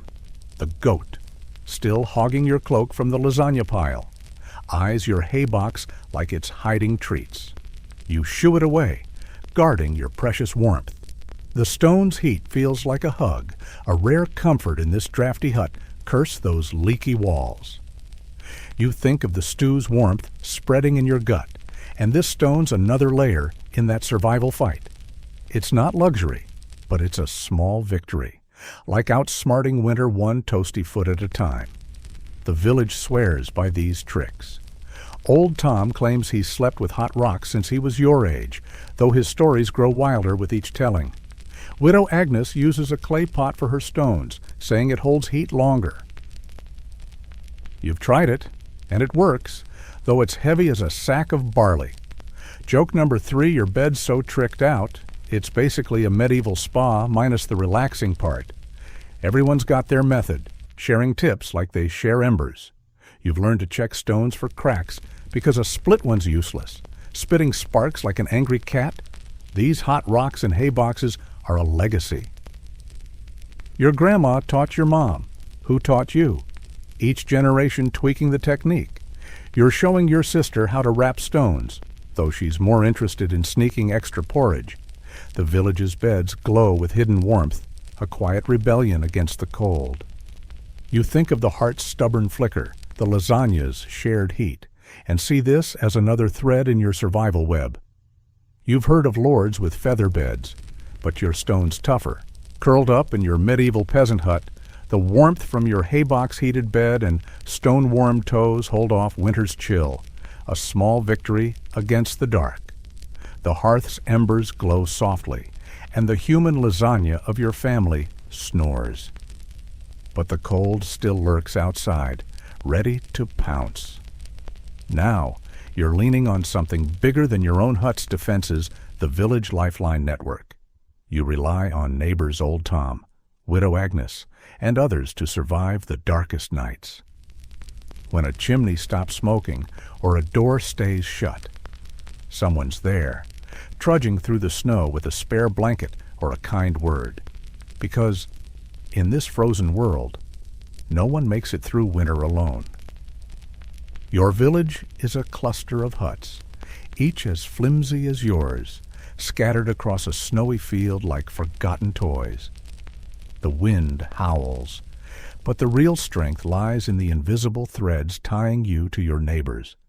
If your wood runs low or your fire sputters, remember that heart-pounding fire shift. Someone's got a log to spare. You've seen it, a neighbor's kid running through drifts, carrying a bundle of sticks or a pot of embers. Mainstream fact medieval villages often functioned as tight-knit communities, with historical records showing shared resources like food and fuel during harsh winters to ensure collective survival. You're not just surviving for yourself, you're part of a web, each hut a knot holding the others up. This network isn't just about stuff, it's about eyes and ears. You watch for signs of trouble, a chimney gone cold, a silence too long. Last week, you noticed Old Tom's hut was too quiet, and you trudged over, finding him shivering, his woodpile gone. You shared your last logs, knowing he'd do the same. Quirky tidbit, some villages had winter watchers, often elderly women or teens who patrolled at dusk, checking for smoke or cries, like medieval neighborhood watches with frostbitten noses. You're not an official watcher, but you've got the instinct to scan the village as you haul water, ready to knock on a silent door. Joke number 1, it's like being a nosy neighbor, but instead of gossip, you're hunting for survival signals. This system's unspoken but ironclad. Your dad taught you to check on Widow Agnes, who lives alone and forgets to stock wood. You've carried blankets to her, your breath puffing in the dark, and she's repaid you with dried apples, tart but precious. The village kids are runners, darting between huts with messages, Agnes needs straw or Tom's sick. Your sister's one of them. proud to help despite her chattering teeth. Historians still argue whether this communal support was purely altruistic or a calculated survival pact, with some suggesting it was both rooted in mutual dependence. You don't care why it works, and you're not freezing alone tonight. It's not all warm fuzzies. Neighbors bicker. Old Tom's still sore about that borrowed spade from last spring. But when snow piles high, grudges melt faster than your toes in a bad frost. You've seen fights pause when a storm hits, everyone pitching in to clear paths or share grain. Last month, a blizzard buried half the village, and you all dug out the miller's hut together, even though he overcharged for flour. Joke number 2, it's like a medieval team-building exercise, except the prize is not dying. You laugh, but you're grateful for the hands that pulled you through. This network extends to food, too. When your grain sack ran low, Agnes slipped you a handful of barley. No questions asked. You've returned the favor, sharing a turnip when her pantry was bare. Some nights, the village pools resources for a communal pot, everyone tossing in what they've got: cabbage, oats, maybe a bone for broth. It's not a feast, but it's enough to keep hunger at bay. You think of the hay box's warmth, how it saves your morning meal, and see this village web as another layer of survival, stronger than any single hut's walls. The kids are key. Your sister's fast, dodging snow drifts to deliver messages. You've taught her to spot a dark chimney, like you learned from your dad. She's small but fierce, proud to help. Even the livestock play a role when a neighbor's cow froze. You all chipped in straw to keep her pen warm. Joke number 3, your village is so tight, even the goats are on the neighborhood watch. You've seen the system save lives last winter. A family's hut collapsed, and neighbors took them in, squeezing them into their own lasagna piles. This web's a legacy, your grandma's stories of surviving lean years and leaning on neighbors echo in your mind. You're teaching your sister to check on Agnes, to share without hesitation. The village's strength isn't in stone walls, but in these bonds, forged in snow and need. You settle by the hearth, knowing old Tom's watching your chimney too, and feel a quiet warmth winter's brutal. But your village's got your back, tucked into your medieval peasant hut, the village's lifeline network still humming in your mind. You feel the faint warmth of shared survival. The hearth's embers glow softly, your bed's stone-warmed comfort a small win against the cold. But winter's grip tightens, the wind snarling outside like a beast denied entry. Now, you're turning to a different shield prayers against frost. You whisper medieval prayers, hoping saints guard your heart, your family, and your fragile hope. Kneeling on the dirt floor, you clasp your hands, murmuring to Saint Bridget or the Virgin Mary, begging for a night free of icy doom. It's past midnight, the hut cloaked in darkness, save for the hearth's dim flicker. Your family's asleep, their snores a soft chorus against the wind's howls. You're not just fighting cold, you're battling fear, the kind that creeps in when the fire sputters and the frost feels alive. So, you pray, your voice a quiet thread in the smoky air. You ask for warmth, for your cow to survive, for spring to come early. Mainstream fact medieval peasants deeply integrated prayer into daily life, with church records showing devotion to saints like Bridget for protection against natural hardships like cold. You're no monk, but your whispered pleas are as fervent, a lifeline as vital as the village web you leaned on. These prayers aren't just words, they're armor. You've heard the priest preach about divine protection, and in this frozen hut, you'll take any help. You sprinkle a few drops of holy water near the hearth, a gift from last Sunday's Mass, hoping it wards off the cold's malice. Quirky tidbit some peasants believed a blessed candle, lit during a storm, could calm the wind. A practice tied to St. Barbara's storm-defying legend. You don't have a candle too pricey, but you've got a stub of wax you light sparingly. Its tiny flame a plea for mercy. Joke number 1, it's like bargaining with heaven, but your only currency's a soggy wick and some faith. Your family's in on this. Your mom kneels with you, muttering to St. Nicholas, who's said to shield homes from ruin. Your sister, barely awake, mumbles a prayer she learned from the priest, her voice shaky but earnest. Your dad's skeptical, but even he crosses himself before bed, just in case. Historians still argue whether these rituals were pure devotion or a desperate hedge against nature's wrath, with some suggesting they blended Christian and older pagan beliefs. You don't care about the theology, you just want the heart to stay lit and your toes to stay attached. Praying is a ritual, like guarding the fire. You've learned to time it, kneeling after supper when the hut's quiet. The cold makes you superstitious. You've marked the door with chalk from Epiphany, hoping it brings luck. Last winter, a storm hit, and your prayers felt like the only thing keeping the roof on. You're not sure if St. Bridget heard, but you survived, so you keep at it. The wind's howl feels personal, like it's daring you to give up. You whisper another prayer, clutching a wooden cross your grandma carved, its edges worn smooth by years of hope. The hut's a sacred space tonight. You've placed a stone by the hearth, not heated, but blessed. A village tradition for warding off frost. Your sister swears it works, though you suspect it's just a rock. The candle's flicker when you can afford to light it casts a glow that feels holy, easing the dark's weight. You think of the village network, how old Tom shared apples, and see prayer as another thread, binding you to something bigger. Joke number 2, your hut's so holy now, it's practically a chapel minus the stained glass and comfy pews. The village prays too. Widow Agnes chants to St. Catherine, claiming she saved her hut from a blizzard. You've joined her, kneeling in her smoky hut, her prayers loud enough to wake the dead. Old Tom's quieter, muttering to St. Michael for strength. You've shared holy water with them, a communal act like passing embers. The priest visits sometimes, blessing homes, but you rely on your own whispered words most nights. Your faith's practical, less about heaven and more about surviving till dawn. Joke number 3, you're praying so hard, even the goat looks ready to confess its sins. This faith's a legacy. Your grandma's stories of praying through the Great Famine of 1315 and clinging to faith when food ran out stick with you.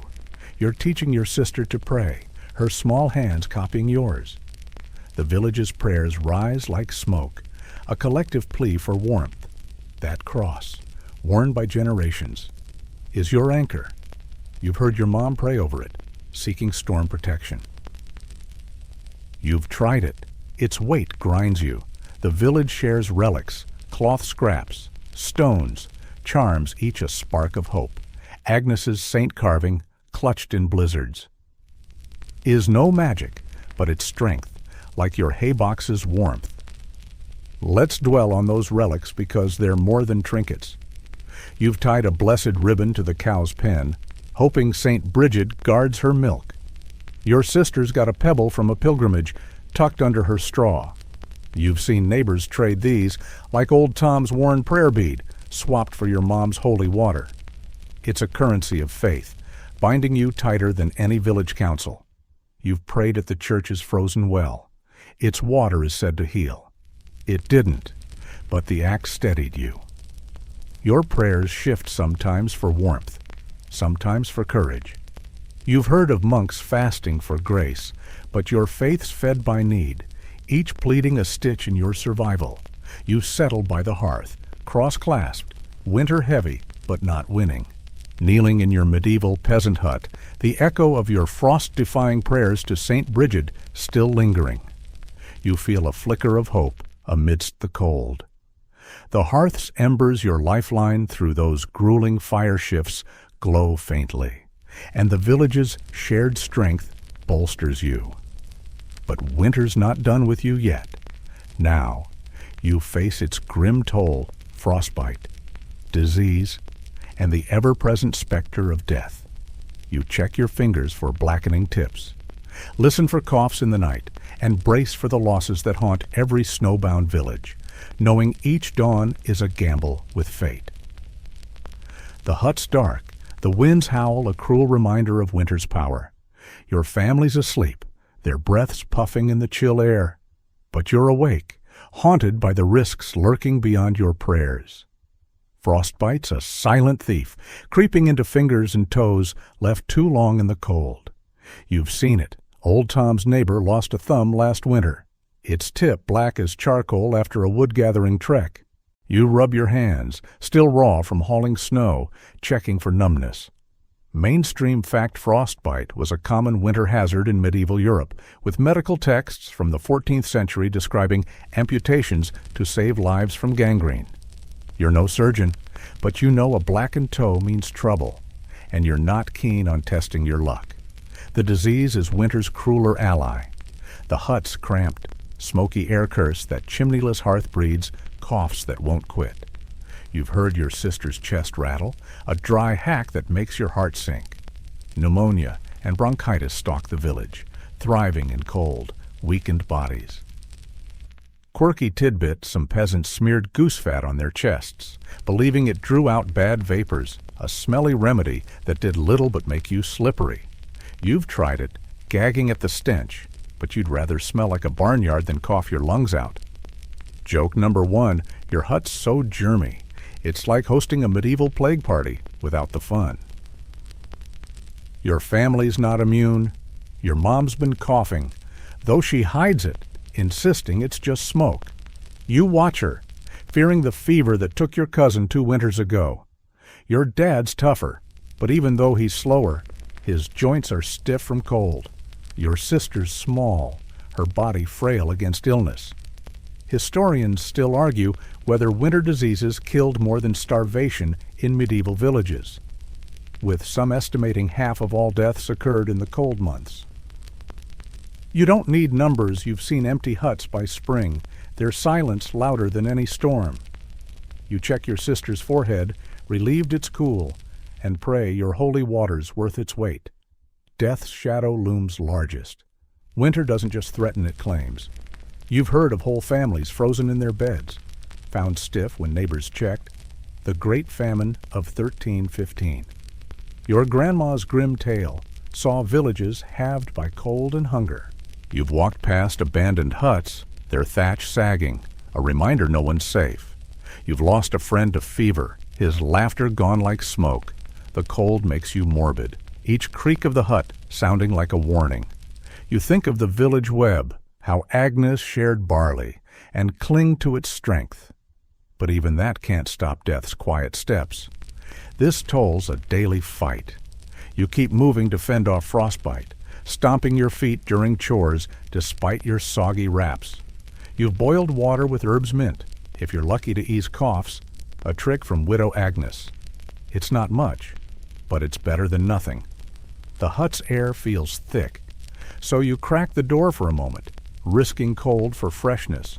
Your brother grumbles, still hogging the cloak from the lasagna pile. Joke number 2, he's so lazy, he'd let frostbite win just to sleep in. You're vigilant because slacking means losing someone you love. The village feels winter's weight too. Old Tom's quieter, his eyes haunted since his son's fever last year. Agnes visits the churchyard, praying over graves dusted with snow. You've joined her, your breath fogging, feeling death's nearness. The priest's sermons warn of judgment, but you're more scared of the cold than hell. You've shared herb brews with neighbors, a communal act like your prayers, but some don't make it. Last week, a child's cough stopped and the village mourned, their silence heavier than snow. Joke number 3, winter's so brutal, even the chickens look like they're planning their funeral. This tolls a legacy. Your grandma's famine stories taught you death's inevitability, but also survival's grit. You're teaching your sister to rub her hands, to sip herb water, her small face determined. The village buries its dead with quiet rites, promising to endure. You think of your cross, its worn wood a comfort, and see this fight as another thread in your survival.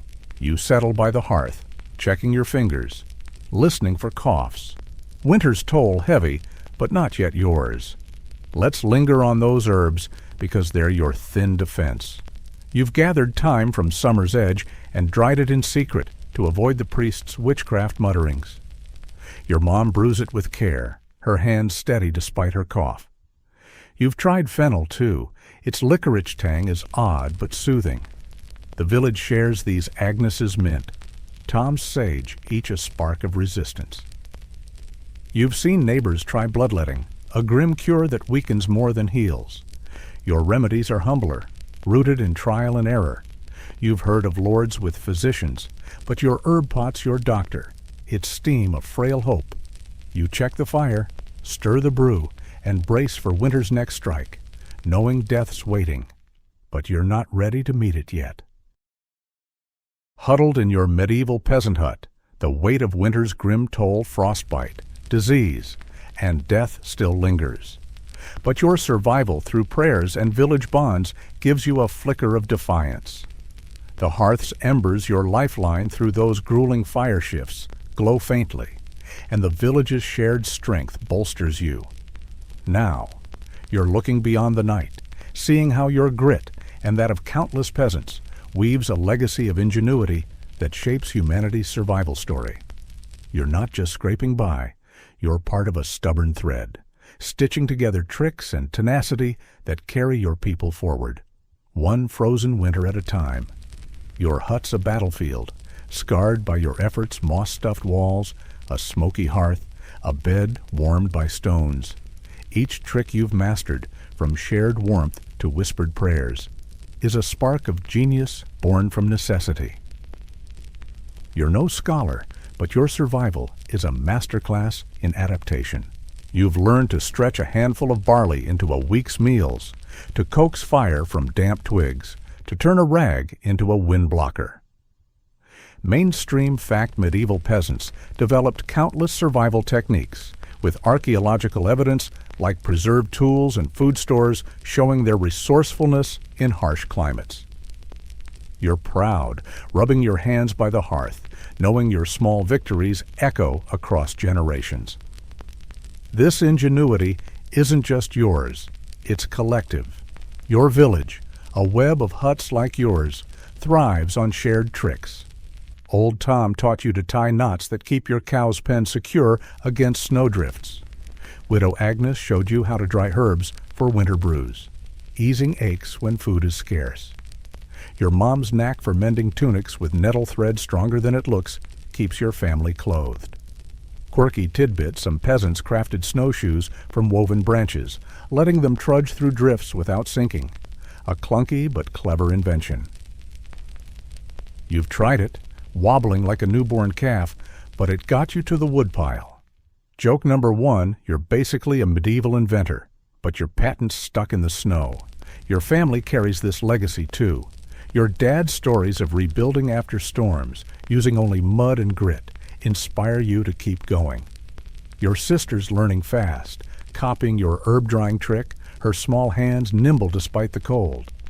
Even your brother, lazy as he is with cloak sharing, has a knack for carving wooden pegs to reinforce the hut's walls.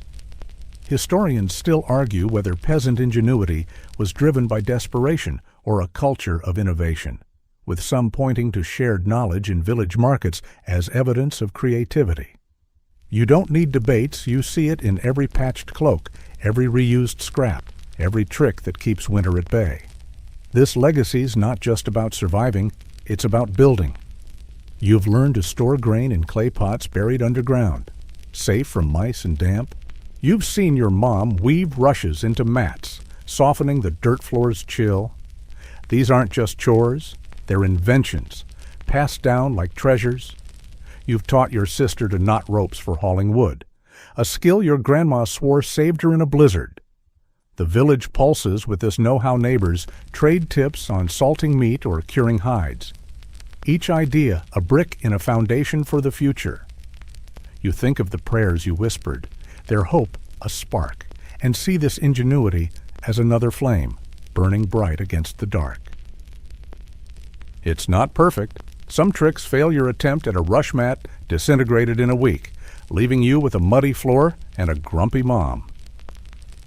You've heard of failed experiments, like a neighbor's attempt to burn peat that smoked out the village.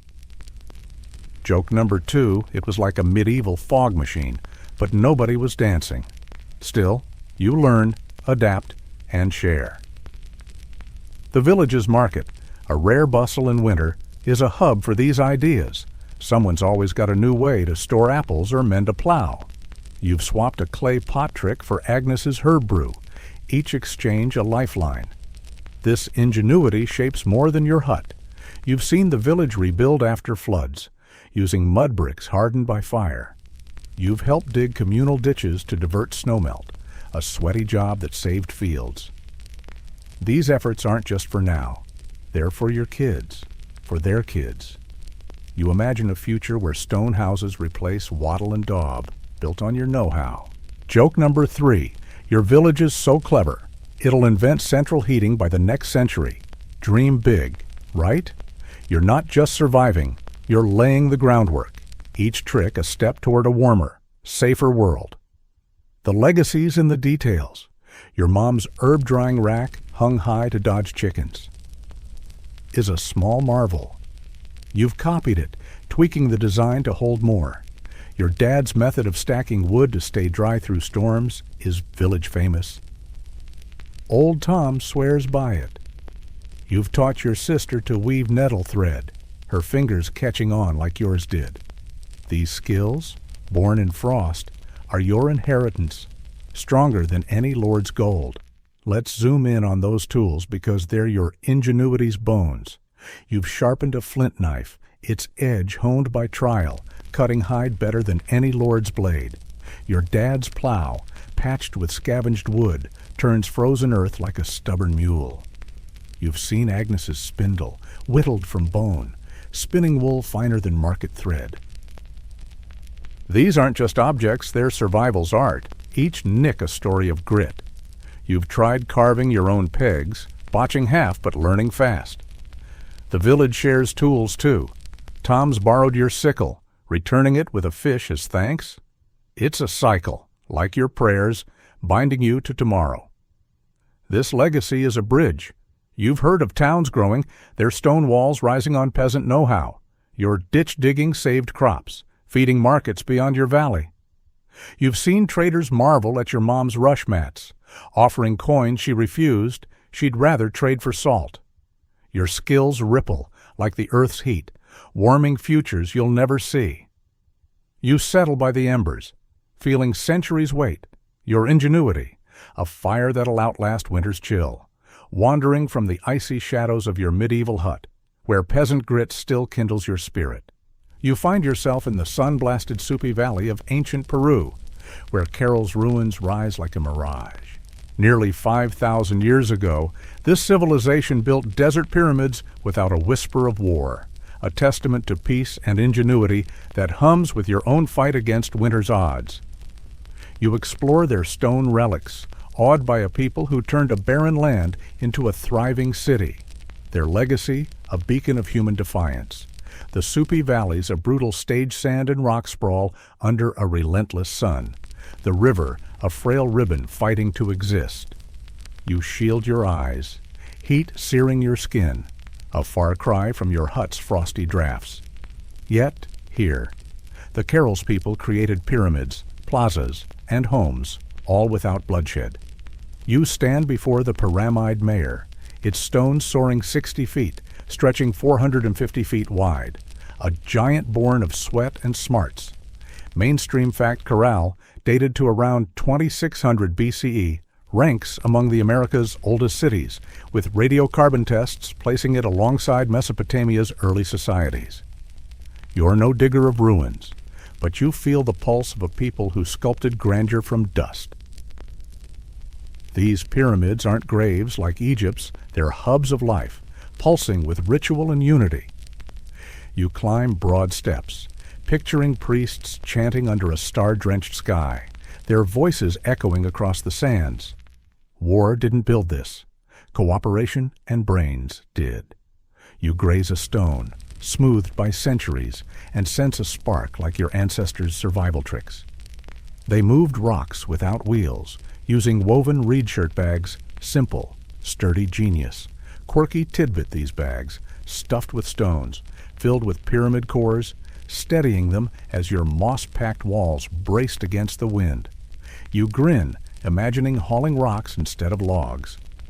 Joke number 1, it's like a desert DIY project, but your toolbox is just reeds and elbow grease. Carol's design stuns you. You roam sunken plazas, deep and round, where thousands gather for ceremonies. These aren't mere pits, they're theaters, amplifying sound, aligned with solstices and stars. The Carol's people tracked seasons without script, their pyramids catching dawn's first light. You stand in a plaza, feeling a crowd's buzz, like your village's shared warmth. Historians still argue if these alignments were practical or sacred, some claiming they fused faith and farming into a cosmic dance. You don't choose, you're just floored by folks who read the heavens like you read hearth embers. Trade wove Carol's peace. You envision traders swapping river-grown cotton for coastal fish, Pacific shells, or Andean stones, a network as vital as your village's barley trades. You've bartered with Old Tom. Carol swapped ideas, building a society free of swords. No war scars or fortifications mar the ruins, just homes and plazas, a harmony your frostbit ancestors would have craved. You stroll through living quarters, picturing families joking, much like your lasagna piles chatter, bound by trust, the engineer's jaw-dropping. You gape at pyramids shrugging off earthquakes, their curved edges and layered fills soaking up tremors. No metal, no mules, just human hands and sharp minds. You recall your mud and dung patches and see Carol's builders as kin, outwitting their harsh land, their irrigation ditches, channeling rivers to crops. Echo your village's snowmelt diversions. Joke number 2, they're desert gardeners with killer sunburns and no pesky cows to chase. This piece was deliberate. You feel a society that picked unity over strife, their plazas alive with feasts, not battles. Condor bone flutes, found in dogs, hint at starry dance nights, unlike your hut's solemn prayers. You picture swaying to desert rhythms, the sands vibrant, carols built for togetherness, their pyramids a platform for shared hopes, not power. Your village rallied in storms, carols did in heat, their blueprint a war-free triumph. Joke number 3, their cities so mellow. They probably invented chill before it was trendy. Carol stones carry their legacy. You think of your grandma's survival tales and see Carol's builders as grit's forebears. They didn't just endure, they shaped the world. Let's linger on Carol's agriculture, the root of their genius.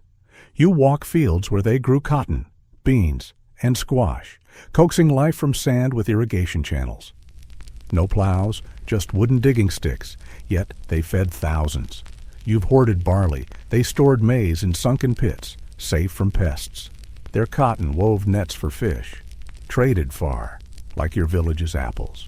You marvel at their planting fields placed to catch river floods, not unlike your ditches. Their farmers sang, you imagine, their voices blending with the river's hum, a harmony of survival. Leadership here wasn't about swords.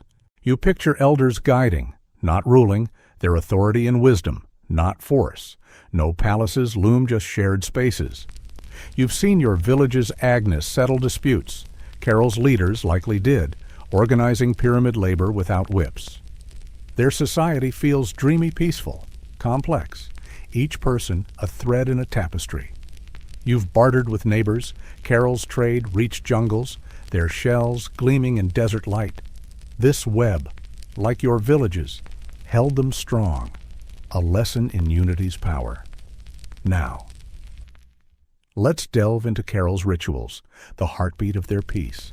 You imagine gatherings in those plazas, not just for harvests, but for stories, binding families like your village's fireside tales. Archaeologists found deer antler whistles, their notes sharp yet haunting, suggesting ceremonies alive with sound. You picture dancers in woven cotton, moving to drum beats, their steps a prayer for rain, unlike your whispered pleas for warmth. These rituals weren't just shown, they wove trust, each chanting a promise to share the valley's meager bounty. You've knelt in your hut, they stood under stars, their faith in community, not gods of war. Carol's social order fascinates you. No king's tombs, no elite graves, just equal homes, suggesting a society where status came from contribution, not conquest. You've shared barley with Tom. Carol weavers or farmers likely earned respect through skill, not swords. Scholars debate if Carol's egalitarianism was unique or a necessity in a resource-scarce desert, some arguing it was a model for later Andean cultures. You're no theorist, you just admire a place where everyone pulled together, like your village in a blizzard. The flutes and whistles hint at shared joy, a contrast to your hut's grim winter vigils, yet both speak to survival's heart connection. Stepping deeper into the sun-scorched Soup Valley, where Carol's ancient stones still hum with the peace you marveled at, you feel the desert's pulse under your feet. The pyramid's silent grandeur fades as you uncover Carol's softer echoes, its music, rituals, and enduring lessons that ripple through time. Nearly 5,000 years ago, these people wove a society of harmony, their songs and ceremonies a vibrant thread that binds their story to your own fight for survival, whispering truths about thriving without conflict in a world that demanded resilience. The valley's heat wraps around you, the river's faint gurgle a lifeline in this arid expanse. You're far from your medieval hut's icy grip, yet Carol's spirit feels familiar, like the village bonds that kept you alive. Here, music wasn't just entertainment, it was glue holding people together. Archaeologists unearthed 32 flutes, crafted from pelican and condor bones, their holes carved to sing notes that still haunt. You imagine standing in a plaza at dusk, the flute's wails blending with human voices, a sound that soothed the desert's harshness. Mainstream fact: Carol's musical instruments, dated to 2600 BCE, are among the oldest in the Americas, with acoustic studies showing their tones carried across plazas for communal rituals. You're no musician, but you feel the flute's call, like your family's fireside stories, knitting hearts in the dark. These rituals were Carol's soul. You picture gatherings under a moonlit sky, not for war chants, but for shared dreams. The plazas, where you stood in awe, hosted ceremonies tying people to the land, the stars, and the river. Unlike your hut's desperate prayers, these were celebrations of harvests, seasons, life itself. You see dancers in cotton tunics, their steps a rhythm of gratitude, not fear. Quirky tidbits, some of Carol's artifacts, like clay figurines, suggest women-led rituals, possibly as mediators of cosmic balance, a rare nod to female authority in ancient societies. You smirk, thinking of your mom's quiet strength, ruling your hut with a wooden spoon. Joke number 1. Carol's ladies ran the show, making your mom's turnip stew lectures look like amateur hour. The music and rituals weren't just fluff, they built trust. You've shared barley with old Tom, strengthening your village. Carol's songs did the same. Each note's a promise to share the valley's scarce bounty. You imagine a festival, families swapping maize and fish, laughter echoing like your village's rare feast days. The flute's wail, sharp yet warm, sealed bonds, ensuring no one hoarded while others starved.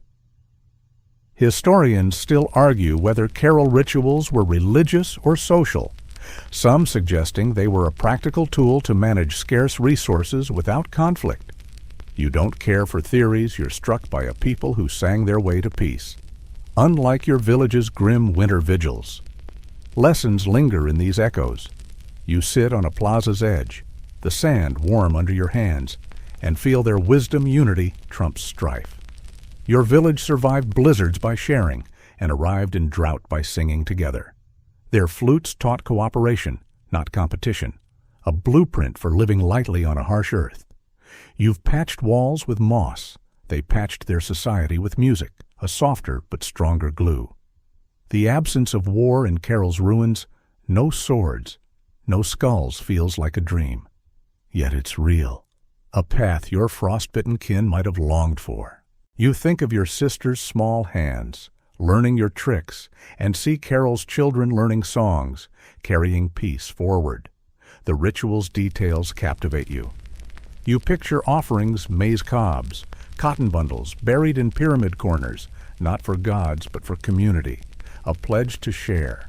You've hidden grain in clay pots. They hid gifts in stone, sealing bonds. Their plazas weren't just stages, they were classrooms, teaching kids to value the collective, not the crown. You've taught your sister to knot ropes. Carol's elders taught harmony, their lessons etched in every flute's note. Joke number 2, their school was a desert jam session, way cooler than your village's "don't let the fire die" lectures. Carol's artifacts tell more. You imagine weavers crafting cotton cloth, dyed with desert plants, worn in rituals to honor the valley's life. No gold glitters here, just simple beauty, like your mom's nettle thread patches.